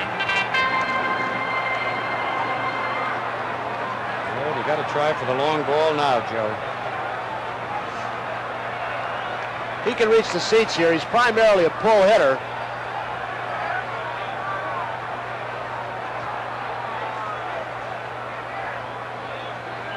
Elrod did a good job for the Yankees filling in behind Munson and Fran Healy. He's had the experience playing with Baltimore in the World Series. He's got to catch his breath. He's been running a long way. Elrod's been about once in this series. Flied to left back on Tuesday night.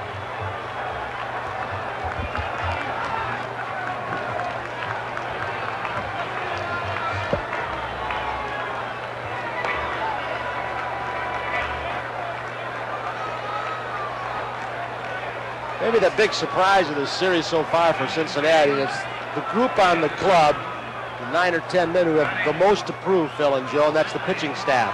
They went into today's ball game allowing just 2 runs in each of the first 3 games, and they've been maligned. Larry Shepard, their pitching coach, sits quietly back.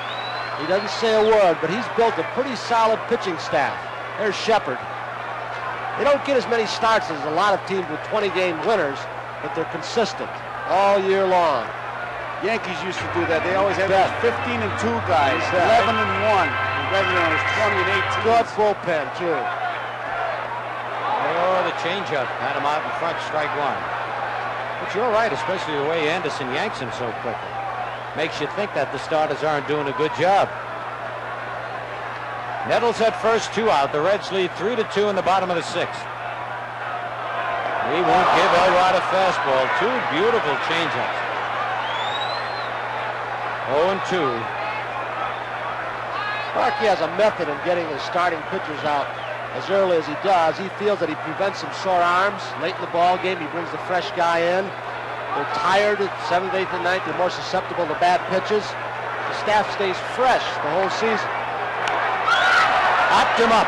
Tony Perez. Hendricks flies out. And now at the end of 6 full innings, it's Cincinnati 3 and the Yankees 2. What you see is the trophy that is presented to the winning team, and should Cincinnati win this game, they will be presented with that trophy by the commissioner, and we have our cameras set up. We'll be covering the celebration. And should the Yankees win, we'll be right back here, 6 o'clock Eastern time tomorrow night. All kinds of ifs. Jim Mason is a new shortstop. If there's a game Saturday, you got baseball, football doubleheader. No, tennis, Sunday, it's baseball, football. Here is Johnny Bench. 7 for 13. A 2-run homer in the 4th. Popped up. Randolph is going out. Gamble is coming in. Gamble slips, staggers, makes the play. Boy, he looked like he didn't have all his tickets for the dance floor that time. He really stumbled. Watch him slip. There's some soft spots with that all-night rain or all-day rain yesterday. During infield practice, some balls hit to the outfield that just stuck in the mud. 1 out, and Geronimo is the batter. Geronimo singled and stole a base in the 3rd inning. Bounced out short to first in the 4th. 3 for 11 in the series. Strike 1. Cincinnati 3, New York 2. We're in the top of the 7th inning. A 2-run homer by Johnny Bench, the big blow. Munson's been the big hitter for the Yankees. He is 3 for 3. Strike.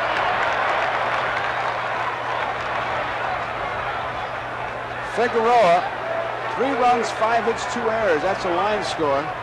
Cincinnati 2-7-0 for the Yankees. Figueroa's done a good job. Caught him looking. Second strikeout. No doubt about it. Geronimo knew it. And that brings up Dave Concepcion. He walked in the 3rd inning and bounced out 3rd to 1st in the 5th.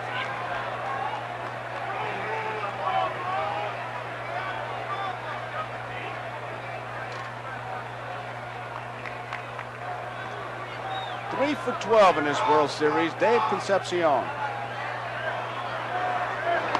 It's a strike. Bill Deegan behind the plate. It's his first World Series.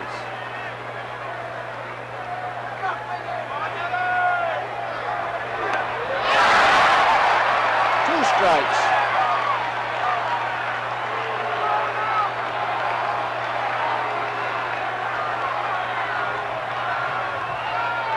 Joe, there have been very few argued calls in the first 4 games. It's been a well-umpired game. No discussion at all on plays on the bases. We've had several close ones. Fine umpiring.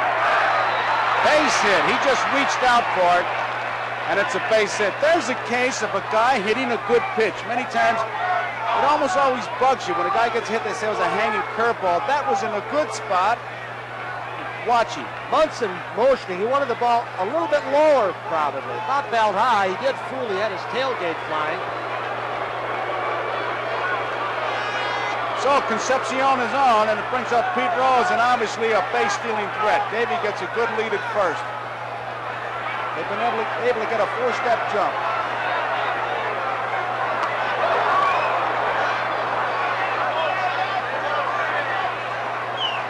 Concepcion's 1 for 1 stolen bases in this series, 21 for 31 during the regular season. He doesn't have the lead that Morgan had down there earlier when he stole. Maybe 2 strides shorter. But he's getting back standing up. And he knows he can go a little bit farther. Then he makes him dive. Strike. Different players have different ways of measuring. I remember Ken Boyer, as we look at Pete Rose, used to always say he'd get a lead that if he fell, he'd be a body's length and arm away. Step in the dive. That's what Morgan and Concepcion Step in the dive. About.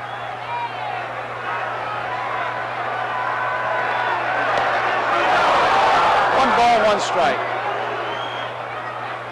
Pete Rose takes a good look at Sugar.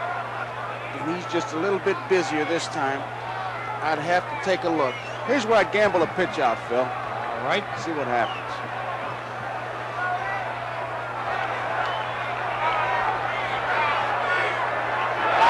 He's gone.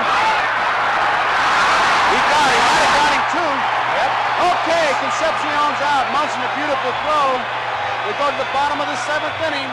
3-2, Cincinnati over New York. What a beautiful shot as our helicopter and our cameraman have been getting great shots all night. You're looking at Times Square. New Year's Eve. The music of Guy Lombardo, and here it is tonight. As we go to the bottom of the 7th, game 4. It'll be Rivers, White, and Munson for the New York Yankees. Cincinnati 3, New York 2. Phil, with Rose playing Rivers so close the entire series, he may take the bunt away from down to that area, but does he ever drag in the direction of the second baseman? And beat Yeah, the pitcher I don't over? understand Or it. get the first baseman to feel the ball and beat the pitcher with the Nope, bag? I haven't seen him do it once all year. Well, he ought to learn that. I know really he's taking should. some bunting lessons from you in spring training. Mickey Rivers popped in shortstop in the first, fly to left in the third, single, stole a base and scored in the 5th. Rose comes in. You'd almost want to describe it as a 3-man line. Low. Strike.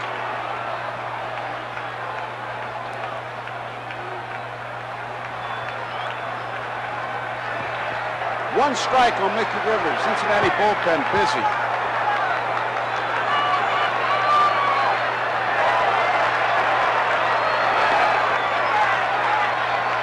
One ball, one strike. Gary Nolan has gone all the way. He's allowed the Yankees 2 runs, 7 hits. Figueroa 3 runs, 6 hits. Popped up behind the plate comes Johnny Bench and reaches into the stands, almost makes the play. He really hit that hard. He about made that play.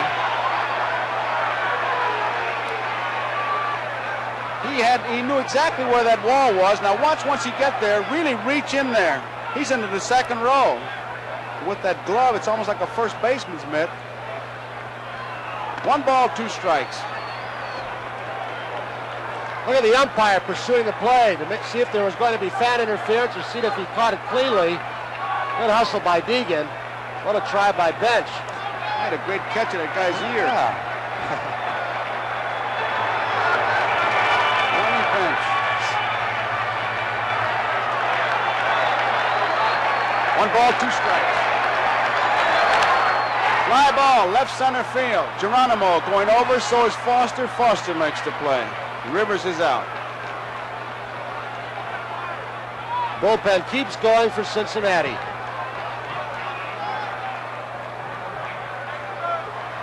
Billingham, number 43, McEnany now, the left-hander, has replaced Pedro Bourbon.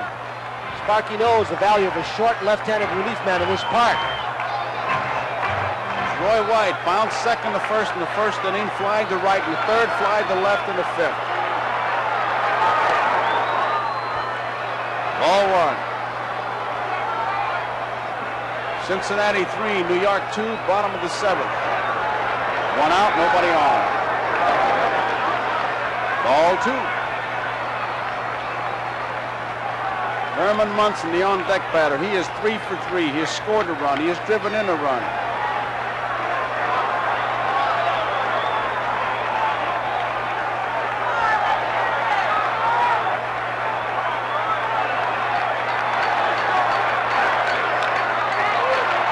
Oh. 2 balls in the strike.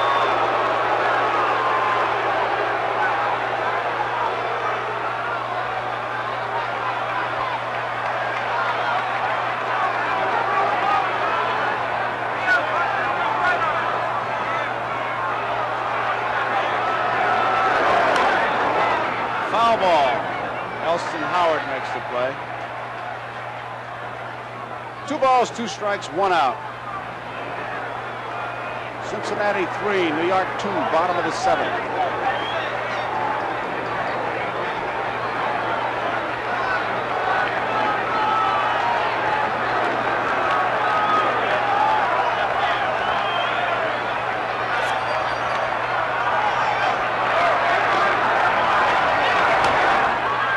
shallow center field. Geronimo coming hard, makes the play.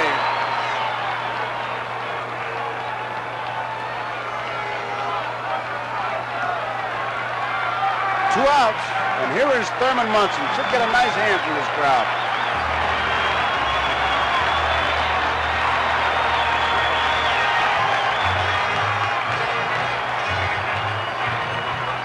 Munson singled and scored in the first inning. Scored from first on a double by Chambliss. Singled in the third inning and drove in a run in the fifth when he singled to center field to drive in Mickey Rivers. The two catchers have had a bunch of hits between them. Munson's got 8. Bench got 7.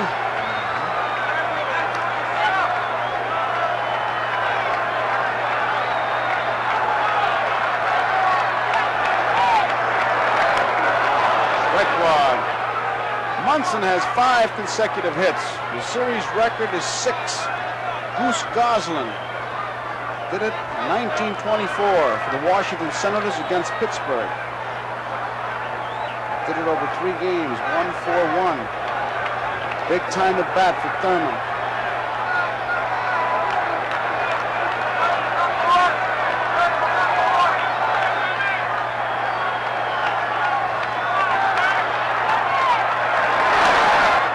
Foul. 2 quick strikes.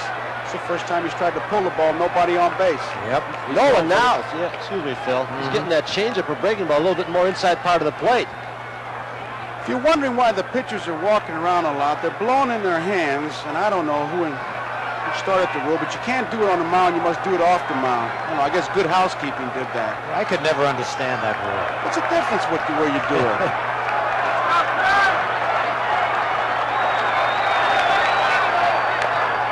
Foul.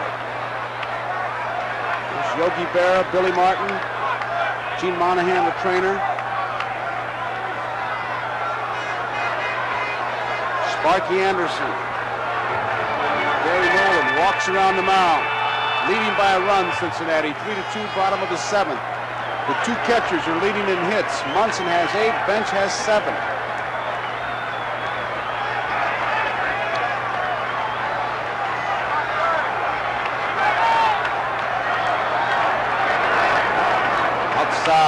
Ball 1. 1 ball, 2 strikes. He's got to be considered one of the best hitters in the American League with 2 strikes on him, Thurman Munson. He does protect the plate. He's got that ability to fight off pitches high and tight. Line foul, like that. Fight him off, hit him foul, foul him back, and then they get one over the plate and he can drill it to right field, as he has so often in this series.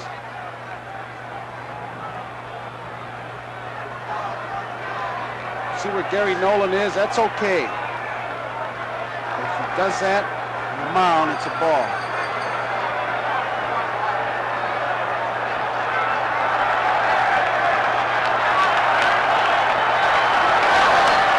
Up the middle, a base hit. Munson has just tied Goose Goslin. He's got his 4th base hit of the night. And he joins 120 other guys, I guess, with 4 hits in the game. Munson continues his tremendous hitting. That's 6 in a row, right? Sparky's going to go to the left-hander with Chambliss, May, Nettles, and Gamble coming up. He's giving the call to McEnany. Well, he goes with the percentages. Oh, he does. He's a guy that McEnany's been a forgotten man this year. He's pitched poorly. He gave a good relief job earlier. He's coming in again. There you see McEnany. 4 hits in the game, 35 times it's been done. Munson does it tonight, and there's a break in the action here at New York with the score, Cincinnati 3, New York 2. The house that Ruth built, and with Munson tying a record, when you talk about records at Yankee Stadium, you must talk about the Bambino. There he is, a home run, a familiar scene. Lou Gehrig will be at the plate. And boy, he knows what to do when he hits the home runs. There is Lou Gehrig to greet him. How many times that happened? Will McEnany in relief of Nolan, so no National League pitcher has been able to pitch a World Series complete game since Blast of the Pirates in that final game in '71 against the Orioles. 30 games in a row with no complete game. Munson who ties Goose Goslin with 6 consecutive hits and joins 35 others in having 4 hits in a World Series game. There you see him. That list Includes great names. Joe Garagiola. Yeah, but some of the good players like Freddie Lindstrom, Max Carey, Mel Ott, Joe Medwick, Hank Greenberg, Ripper Collins, Bill Dickey, Stan Hack, Charlie Keller, Wally Moses, Enos Slaughter, Kurowski, Monty Irvin, Vic Woods, Gilliam, Mantle, Wills, Brock, Robinson, Jackson, Staub. Only 2 guys didn't do it were you 2 guys. We were defense. So Munson is on at first. 2 men out, and Chris Chambliss is the batter against Will McEnany. 3-2, Cincinnati leading, bottom of the 7th. Didn't mean to swing, bouncing ball to Morgan. That ends the inning. 1 pitch, McEnany gets the job done at the end of 7. Cincinnati 3, New York 2. There it is from our helicopter live, Yankee Stadium, and this is the 76th World Series game played at Yankee Stadium. It started in 1923. Top of the 8th, bright lights of New York. Cincinnati leading 3-2. Figueroa's pitched well. He'd like to get that 1 pitch back that he threw in the 4th inning to bench. The 2-run home run got a little inside. There you tell. What are the statistics on Figueroa? Should Cincinnati win, of course, it's all over. Should the Yankees pull it out, we'll be back here tomorrow night, 6 o'clock Eastern Time. Pete Rose, he's 1 for 3. He doubled in the 1st inning. Ball 1. 3 for 14 in the World Series.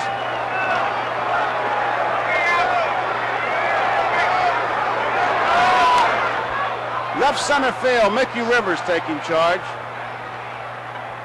Makes the play, and there's 1 away. Rose flies to Rivers. Brings up Griffey. Griffey is 0 for 3. 1 for 15 in the series.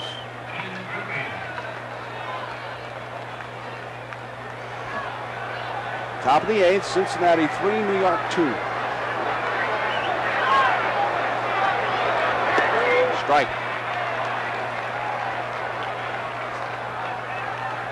Figueroa has gone all the way for New York. He's allowed 6 hits, 1 a home run, a 2-run homer by Johnny Bench in the 4th.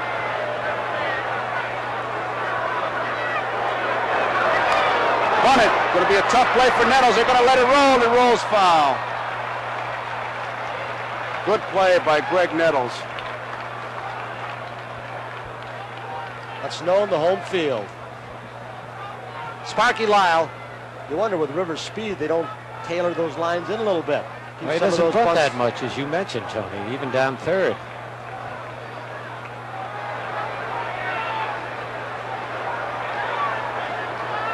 There you see Sparky Lyle in the bullpen. If there is a game tomorrow, it'll be at 6 o'clock, as Joe's mentioned many times. I don't think Billy Martin is named as starter. Some say Holtzman, some say Hunter.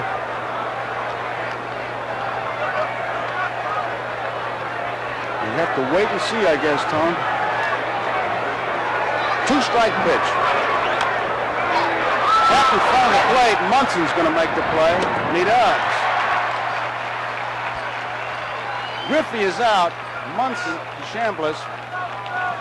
Durbin-like Bench pops out from behind home plate very quickly. Well, it wasn't that quick that time. Griffey thought it might go foul. He hesitated.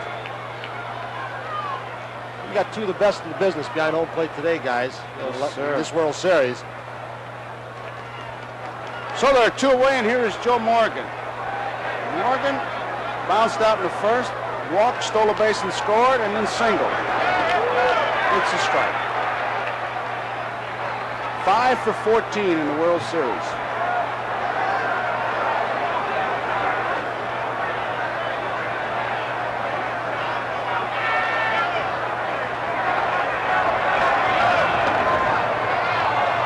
One ball, 1 strike.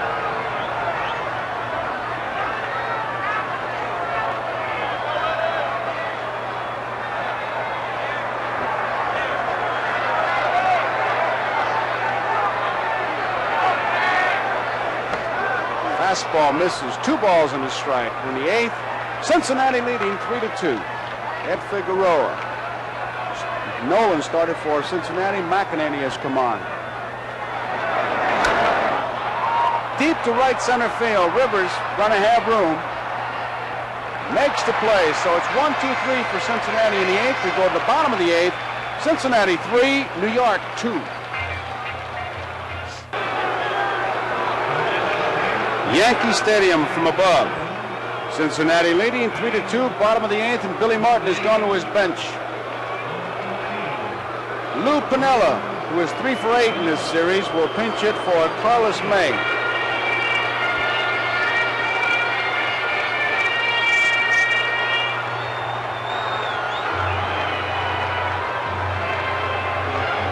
Will McEnany came on to get Chambliss to end the 7th inning.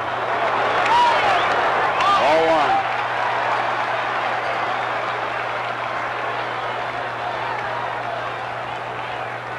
Greg Nettles, the on-deck batter. Line drive, left field. Foster is there. Boy, he makes that outfield really look easy. He does. Every time the Yankees hit the ball on the nose, somebody catches it. Here is Nettles. Nettles bounced out in the 2nd inning, single to right in the 4th, had a base hit in the 6th.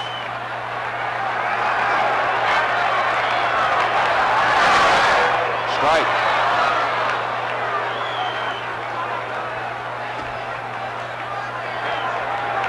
Three for 12. Greg Nettles in the series. Takes it low, 1-1. Cincinnati 3, New York 2. We're in the bottom of the 8th.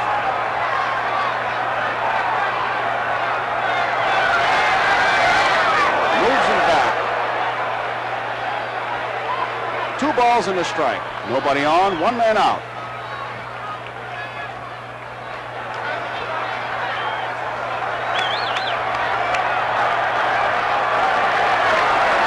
Outside.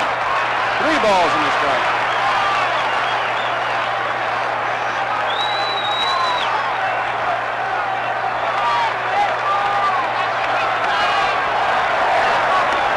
Ball 4. Nettles draws the base on balls.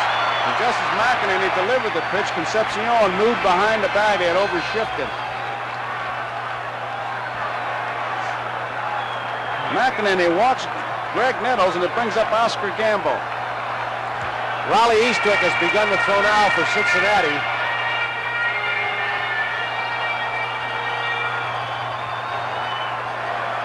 Gamble popped to the 3rd baseman in the 2nd inning, safe on an error in the 4th, and popped to the 2nd baseman in the 6th. 3-2, Cincinnati leading on the bottom of the 8th. Left field, George Foster going back. He's there. 2 outs. It's a perfect outfield for Cincinnati's speed. Any of those long fly balls or line drive, with the speed they have, they can just outrun them, run all day long. They've done it throughout the whole series. Their pitchers have been able to take advantage of the park, keeping the ball away. Tough situation, making them hit to the deep part of the park. When you go into a park, as you well know, guys, you always say, which is the outfield where I can get the most outs? And here it's from right center to left center. Big park. Randolph, strike 1.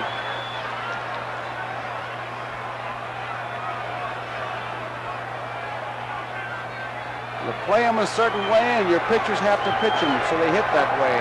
Cincinnati pitching has been able to do that.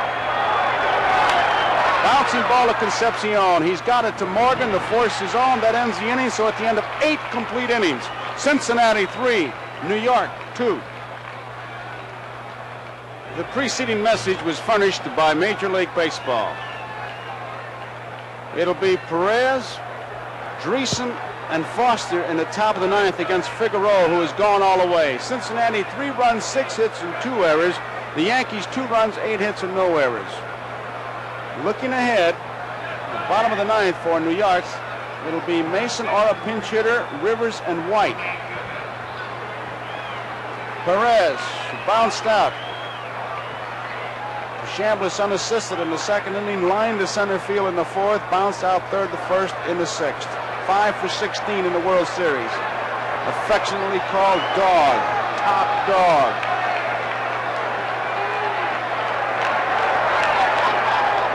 Strike. Billy Martin down to 3 outs. Sparky Anderson 3 outs away from back-to-back championships. 1 ball, 1 strike.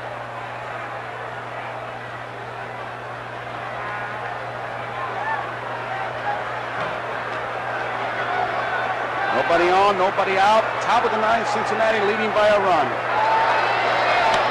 Hot smash, foul ball. Tony Kubek is headed for the Cincinnati clubhouse.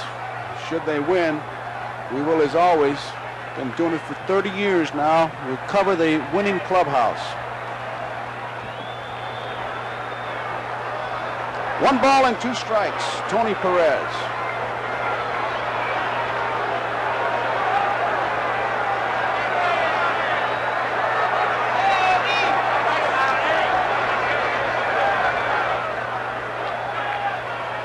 That's the first time as we look at Morgan, Johnny Bench,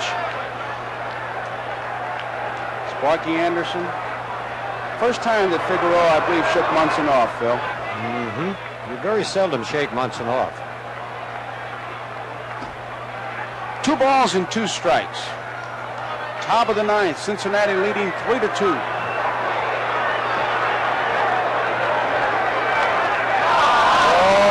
They thought they had it, and Munson complains about it, as you can see. 3 balls, 2 strikes. Too close to take with 2 strikes. Take a pitch like that, you're usually just fooled. Billy Martin chipping in. You see Gene Michaels on the headset. Rudy Tebbets, Carl Kia, Clyde King setting the defense with the walkie-talkie as the ball is fouled off. A lot of the Cincinnati players are CB fans. I think Johnny is Sidewinder, Johnny Bench. Mike Lum is Hawaiian Punch. That's the stick, Gene Michael. There you see Michael. Oh, I wish Broderick Crawford would say hello to him. Ball 4. Perez draws the base on balls. That's a 4th walk.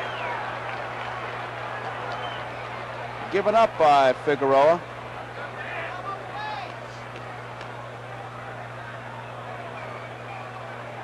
It brings up Dreesen, who flied to left in the 2nd inning, fouled to the catcher in the 4th, popped to the 2nd baseman in the 6th. 0 for 3.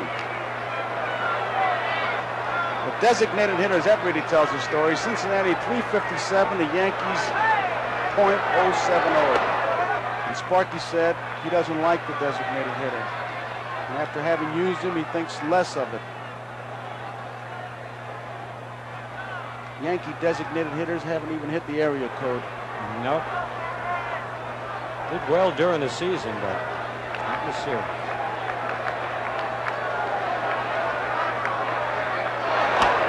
Strike. 1 ball, 1 strike. Nobody out.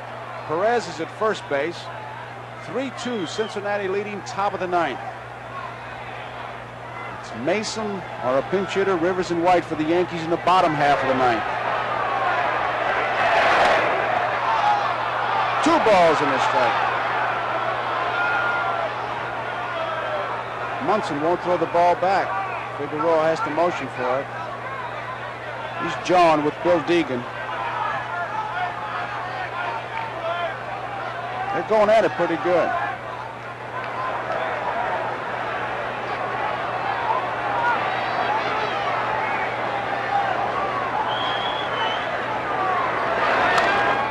Foul out of play. 2 balls and 2 strikes. Usually you're pretty good if you keep your head out towards center field. Munson right now is shaking his head. He's letting Deegan have it a little bit. As long as you don't show the umpire up, you're in pretty good shape.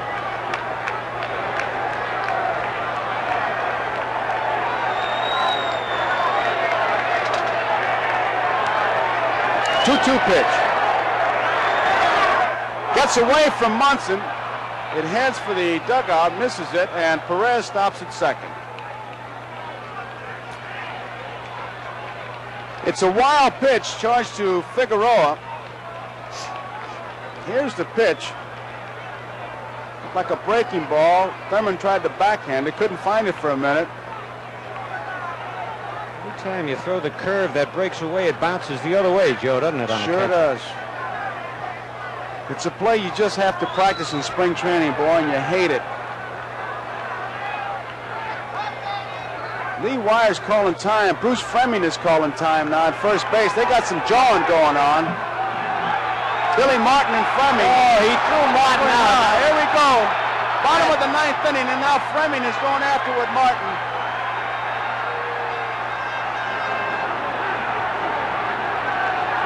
I tell you, I thought in the World Series you had to have a little patience.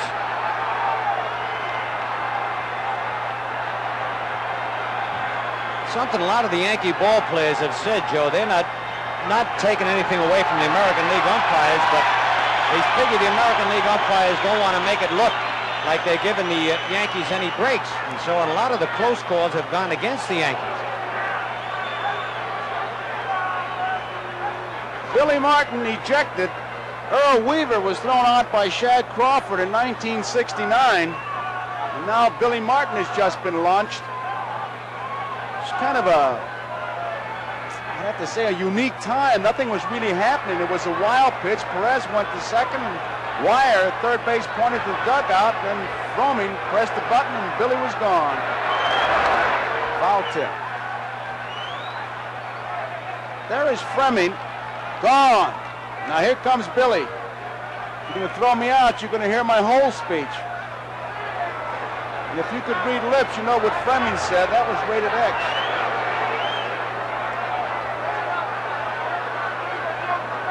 I think Billy was still arguing over that pitch that Deegan called the ball on Perez.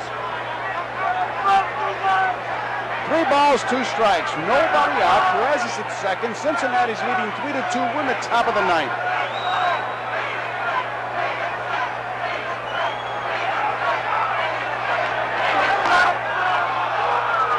Ball 4. Dreesen draws the walk.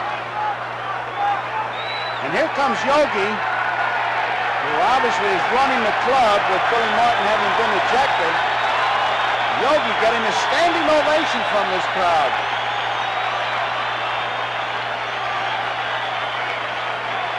I don't think there's anybody that doesn't love Yogi.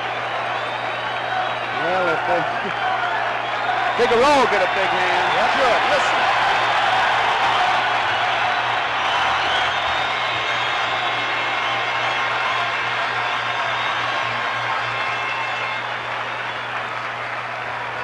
The Yankee bench really congratulating Figueroa, who did a tremendous job. The line score on him, 3 runs, 6 hits, and 2 errors. There's a break in the action as we wait for the new Yankee pitcher here in New York with the scores Cincinnati 3, New York 2.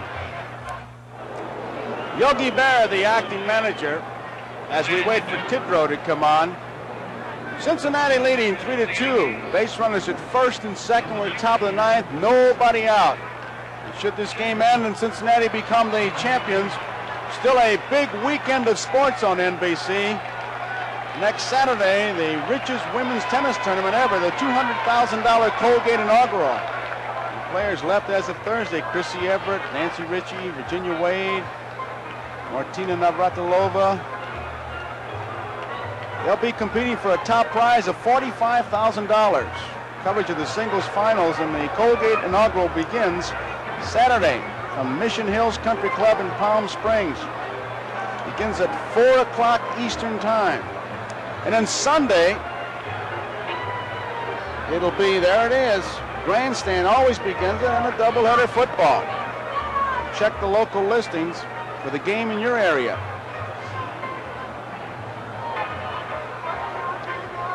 Cincinnati versus Houston will be the feature game. And it begins with grandstand at 12:30. So it's pretty simple. The Yankees keep it going. We'll have baseball tennis doubleheader on Saturday, baseball football doubleheader on Sunday, and if it ends tonight, it's tennis on Saturday and a big Sunday football day. As we look at Joe Morgan, Sparky Anderson, Johnny Bench. Johnny Bench will be singing with Bob Hope in Cincinnati on Sunday. His feature song, Bad Boy Leroy Brown. And on October 29th, Friday, 2 hours, Bob Hope's World of Comedy. Lucille Ball, Neil Simon. We'll have sketches, past quarter century of his shows. Jack Benny, George Burns. That's October 29th, 8 to 10 on NBC. As Munson talks to Tidrow with Perez at second base. Not much strategy to go by. There's nobody out. First and second, Cincinnati leading by a run. 3-2 win in ninth. Forced a bunt in this situation, Joe? No way. No way. Huh? If he bunts, I think Sparky and I will both be really surprised.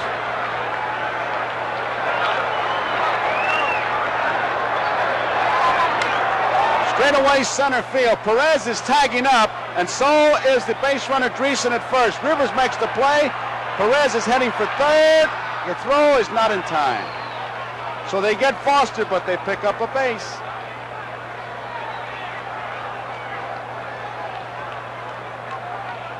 One out.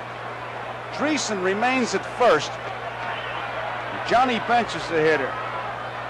Bench popped to the second baseman in the third. Hit a two-run homer in the fourth and flying to right in the seventh. Dick Tidrow. Second series game. He pitched 2 scoreless innings in the first game. His first game.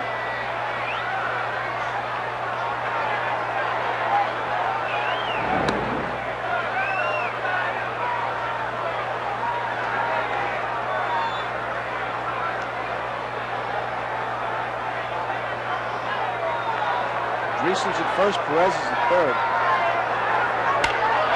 Deep to left field. Roy White going way back, leaps and home run. It's a home run. They've signaled home run. Even though Roy White, the left field umpire, Lou DeMuro, has signaled a home run, so Johnny Bench has just hit his second home run of the night, a 3-run homer, and the Cincinnati Reds now lead 6-2. Roy White really gave that ball a chase, and here it is. White has made many plays like this, Joe, during the year. He's got a way of timing his leap. But it did not hit his glove. You saw it hit the fan there and then come back on the field. He quickly chased the ball. Here's another angle from our center field camera. Look at him find the wall, get above the fence. You see the ball hit the fan, but Lou DeMuro, the umpire, left field, ruled home run immediately. We'll get a gust of wind here. Boy, that's blowing a lot of the fans right out of the ballpark, along with Johnny Bench's 3-run homer. Johnny Bench. Just about wrapped it up for Bench to be the hero of this series. What a series he's had. Geronimo fouls it off. 2 home runs by Bench in this game ties a record for a National League player. There you see him. 8 for 15 he's had in this series. Fouled out of play.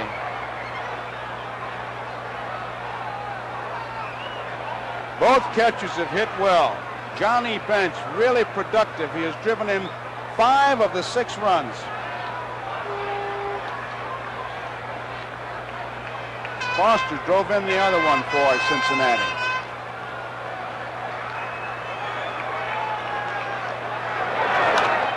Out of play.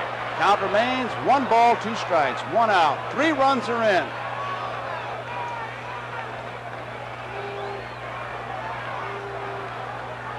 Johnny Bench jumped on the first pitch. A line shot. Roy White really gave it a chase.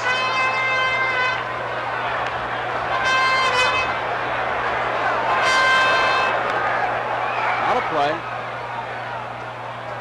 1 ball, 2 strikes, 1 out.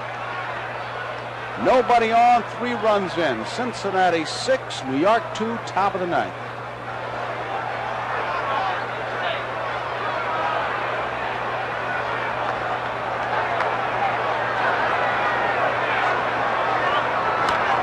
smash, base hit, extra bases for Geronimo. It's a 2-base hit. Van came up with the ball, so it's a ground rule double. Geronimo is on at second. And here is Dave Concepcion. Concepcion walked into third, bounced out, third to first in the fifth, single to center in the seventh.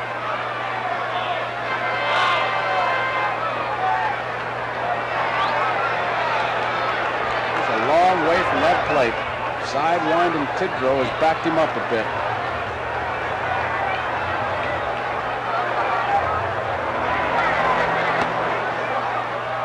One strike.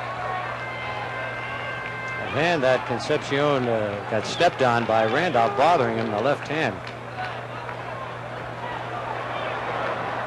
Got him right at the fingernail.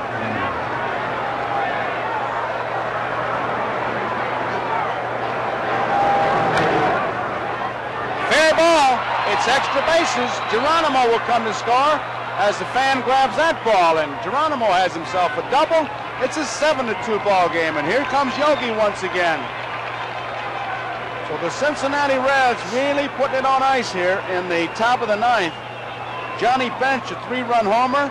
Concepcion has just driven in another run, and it's 7-2. Tidrow is being replaced. The Yankees jumped out in front in their bottom half of the first when, after 2 were out, Sparky Lyle looks like he's going to be the new pitcher. Munson singled, and that was to be the first of 4 hits. Munson singled, and Chambliss double to left center field. Then the Reds came back with 3 in the fourth, a walk to Morgan. He stole second. Perez lined out, Dreesen fouled out, and then Foster with 2 outs, single to left to drive in Morgan to tie it up, and Johnny Bench hit a 2-run homer. That made it a 3-1 ball game. Bench has just hit a big home run here in the 9th inning. They've scored 4. We've got a break in the action here. We're in the top of the 9th, 7-2 Cincinnati. Phil, before the game, they were asking different people, I'm sure they asked you, because they were asking everybody, to describe this Cincinnati ball club. What is it about them that makes them win? And I used 2 expressions that I'd heard, weren't mine. Mr. Rickey used to always talk about errors of enthusiasm. And that's what these guys have. If they make mistakes, boy, they make you pay for it, and if they're enthusiastic. And Pete Reeser had a great line. He said, to be great, you have to have inner conceit. Oh, they've got that, absolutely. They know they can do the job.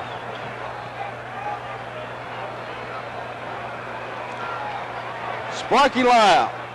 Certainly our thanks to National League Blake Cullen, the Public Relations Director. Dick Wagner, Vice President of Cincinnati. Jim Ferguson, the Publicity Director. Roger Rule, Promotion Director.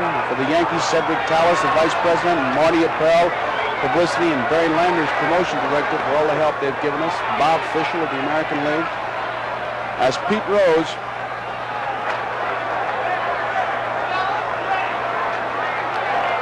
takes a strike.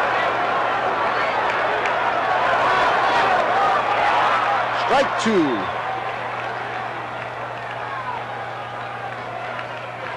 Two strikes, 1 out. That's Concepcion at second base, 7-2. Cincinnati leading.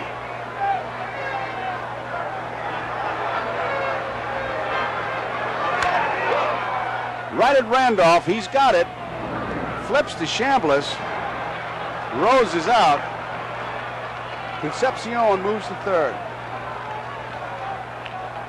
Thanks to Commissioner Bowie Kuhn, Johnny Johnson, Joe Reichler, Bob Weirs, Director of Information, Dave Meister, Director of Radio and TV. Many people involved in a World Series, but right now it's Cincinnati and the Yankees. Cincinnati, bouncing ball. Griffey, out. Chambliss unassisted. That ends the 9th inning. We go to the bottom of the 9th. Cincinnati 7, New York 2.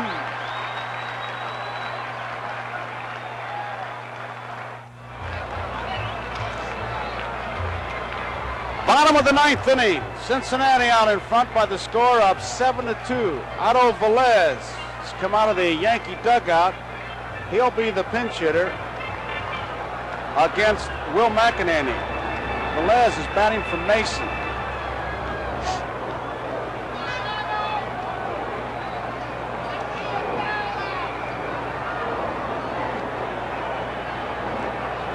Johnny Bench, tremendous night. 2-run homer in the fourth, a 3-run homer in the ninth. There he is, a franchise. Otto Velez.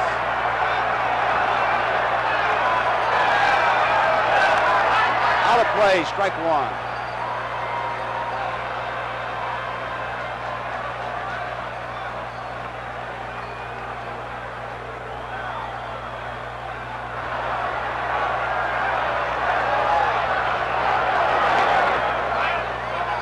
One ball, one strike. Gary Nolan started. Will McEnany came on in the seventh inning. Foul back. One ball, two strikes.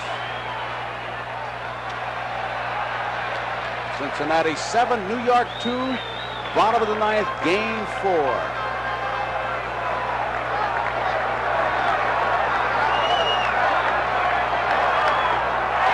Velez is out on strikes, a curveball. McEnany gets his first strikeout.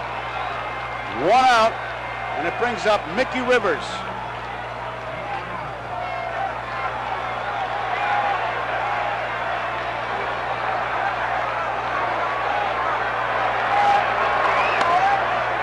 Still trying to hit it past Rose.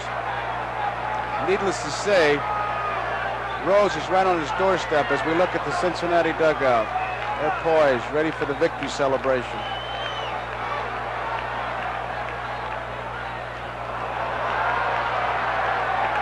One strike to count.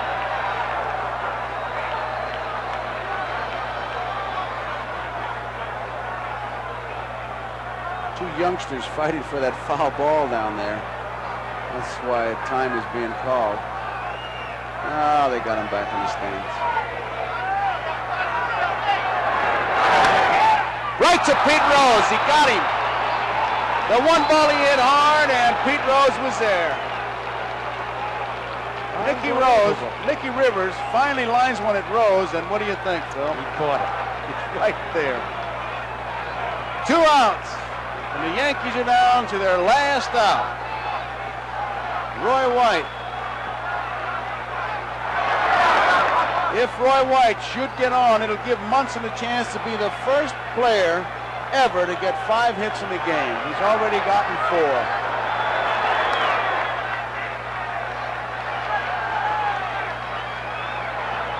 Two balls, no strikes. 2 outs, 7-2, bottom of the ninth.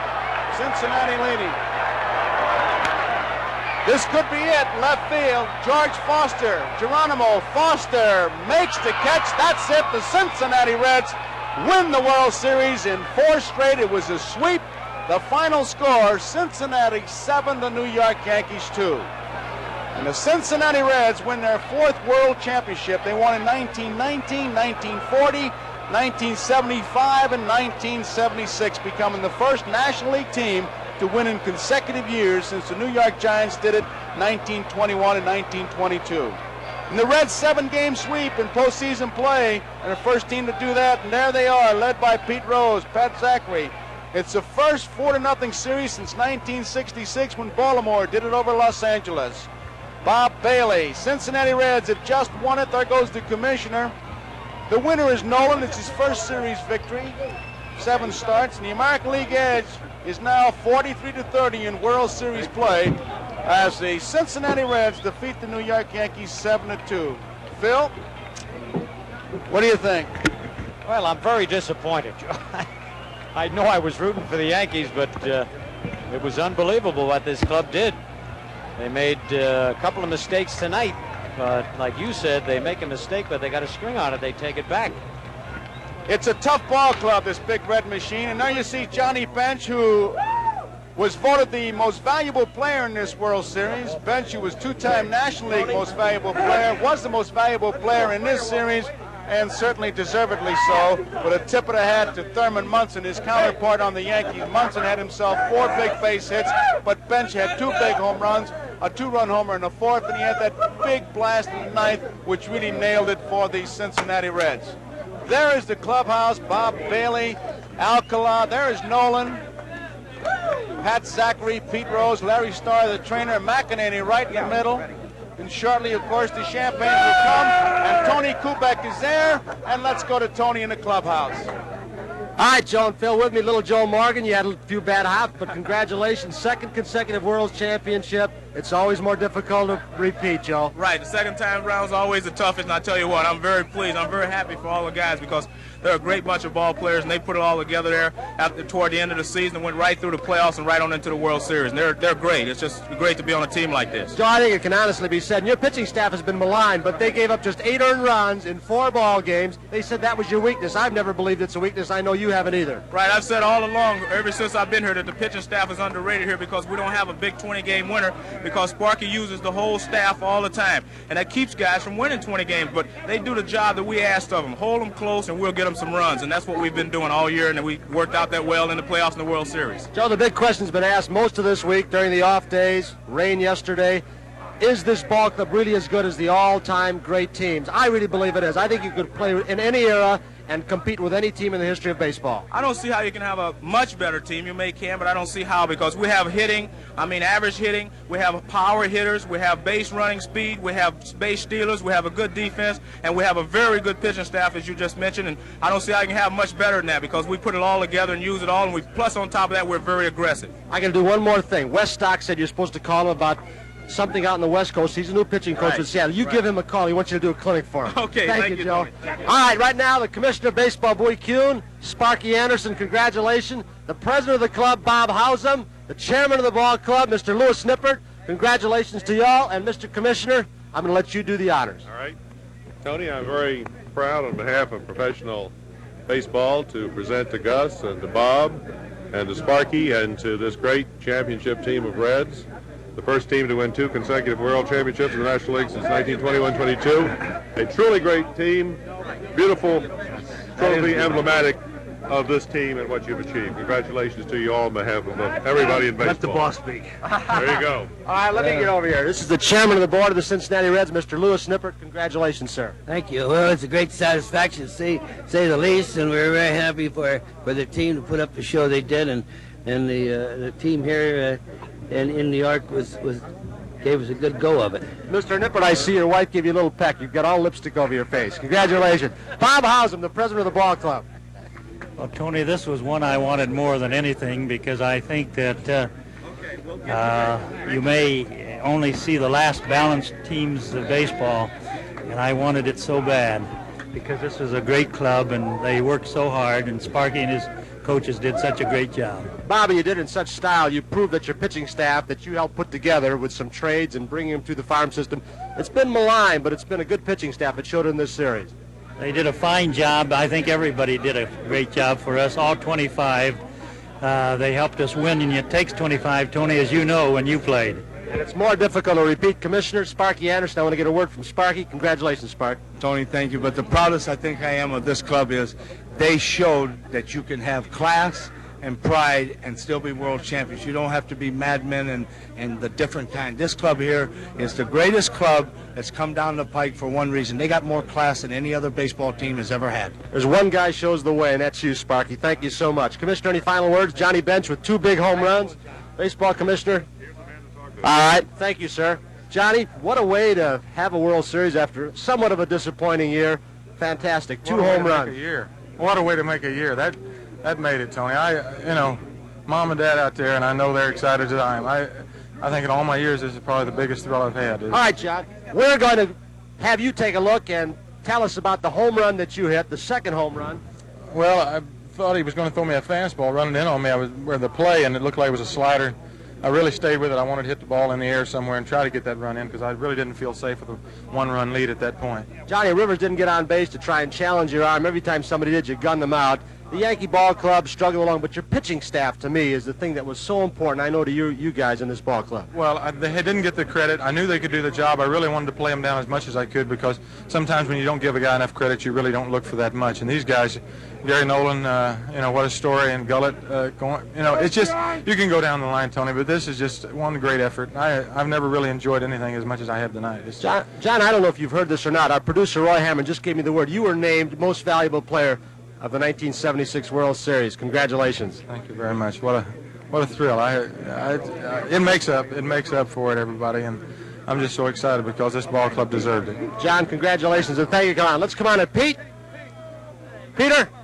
Hey, congratulations. You repeated. You proved you can play with anybody and maybe any team in the history of baseball. It's a great ball club, a great bunch of guys. Got to give credit to the bench tonight. He swung the bat in the whole series and hit 2 home runs tonight, but I think got to give a little extra credit to our pitchers. We give up 8 runs in the 4 games, and everybody knocked our pitching staff coming in this series, and they had a 2-point earned run average for the 4 games, so it was strictly a team effort, and we're very happy. Pete, you've been noted as an offensive ball player. You've never gotten the credit that you should for playing defense when you're at second base, left field, now third base, but you took the bat psychologically right out of the hands of Mickey Rivers. That was quite a performance. I really didn't think he could hit the ball to left. He's never shown me he could hit the ball. Even watching him in batting practice, he could hit the ball hard to left field down the line. And the last time up, he hit a rope right to me. But I had him thinking anyway about the bunt. And you can't give Mickey Rivers a bunt base hit because he gets on and just steals second, steals third, and that was our psychology behind that. Sparky told me just shake hands with him if I had to be in there. But it's great to win. Tony, you was on several winners, and it's tough to win 2 in a row. And here we are, and we're just very happy. Better club than last year? Oh, this is the best club in 14 years I've been associated with at Cincinnati, and I think it was strictly a team effort this year. Mike Lum helped us, Bob Bailey, Dreesen. Our bench has been great. Armbrister, Plummer, Flynn, the whole crew. They just did a whole great job. Congratulations, thank you. Let's go back upstairs quickly. Thanks. Okay, Tony. Phil, I know we were watching it, the two of us, and we had to comment that it was kind of different than most celebrations. Johnny Bench, with the quiet pride that he had, almost choked up with emotion because it's been a tough thing for Johnny Bench with the injuries, and this was a genuine big thrill for him. Bob Howsam, almost with sadness in his voice, said something that you just wonder if it was something in the future that he was thinking about. He said, this may be the last balanced team. Is he thinking about the free agents that may be on the market? You just wonder about that. But at any rate, the Cincinnati Reds are a good, tough ball club. They swept the Yankees, and I guess the statistics really prove it. Reds hit for 313, the Yankees for 222, 22 runs, 8 for the Yankees. Phil, your ball club was a good ball club. Joe, they don't have to hang their head in shame. No, I think they had a great year. I think they got a taste of it now, and I think next year they'll come out and want to get back in and hopefully face the Cincinnati Reds again. They did not play the tight ball. Tonight they got a lot of breaks, more than they got in the first 3 games, but just weren't able to take advantage of it. You got to give credit to Cincinnati. Concepcion with a great play to break up a rally. You can just about go right down the line. I think that Joe Morgan said it best. They've got aggressive base running. They've got good fielding. It makes no difference where you go. And with the designated hitter, at least with the pitcher in there, you can walk 8 guys to get to the guy you want to. But this is a good, tough ball club. There are all kinds of statistics. I got all kinds of notes. Foster, in case you want records, he had 8 putouts. That's a new series record, which is the least thing. It's about as exciting, I guess, as kissing your sister that you got the record like that when you win 4. And the Reds went through that series, Phil, using only 9 starters, not counting the pitchers. That tells you something. Yes, it does. Well, the Yankees, they were swept by the Cincinnati Reds. The Cincinnati Reds back-to-back. Phil, it was good to work with you, I'll tell you that. We Thanks, enjoyed Joe. it. Great again. And, of course, it was great to work with Tony Kubek. We've had some great shots in this series. There are a lot of people who have to work very, very hard to put those shots together. We're going to show you some of these shots, and we're going to give you a list of the credits, the people who really make all this possible, as we begin with our over-the-head helicopter shot. So this is Joe Garagiola saying goodbye for Phil Rizzuto, Tony Kubek, and Marty Brenneman. We're from Yankee Stadium in the Bronx, New York. Until next April 9th, we'll see you then on NBC's Game of the Week. Game 4 of the 1976 World Series has been brought to you by your Chrysler Plymouth dealers, who invite you to buy or lease the 1977 Volare, the small car with the accent on comfort. And by Gillette, makers of new Right Guard deodorant stick for all-day odor protection. Don't get dressed without it. And by the Miller Brewing Company, brewers of Miller High Life. If you've got the time, we've got the beer.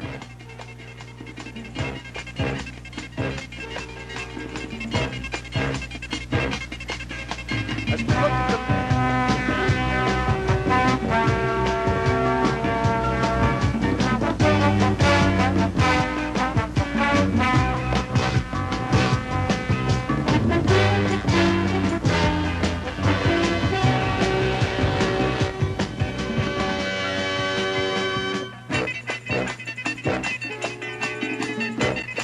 players left as of Thursday: Chrissy Everett, Nancy Rishu, Virginia Wade. That's on Saturday.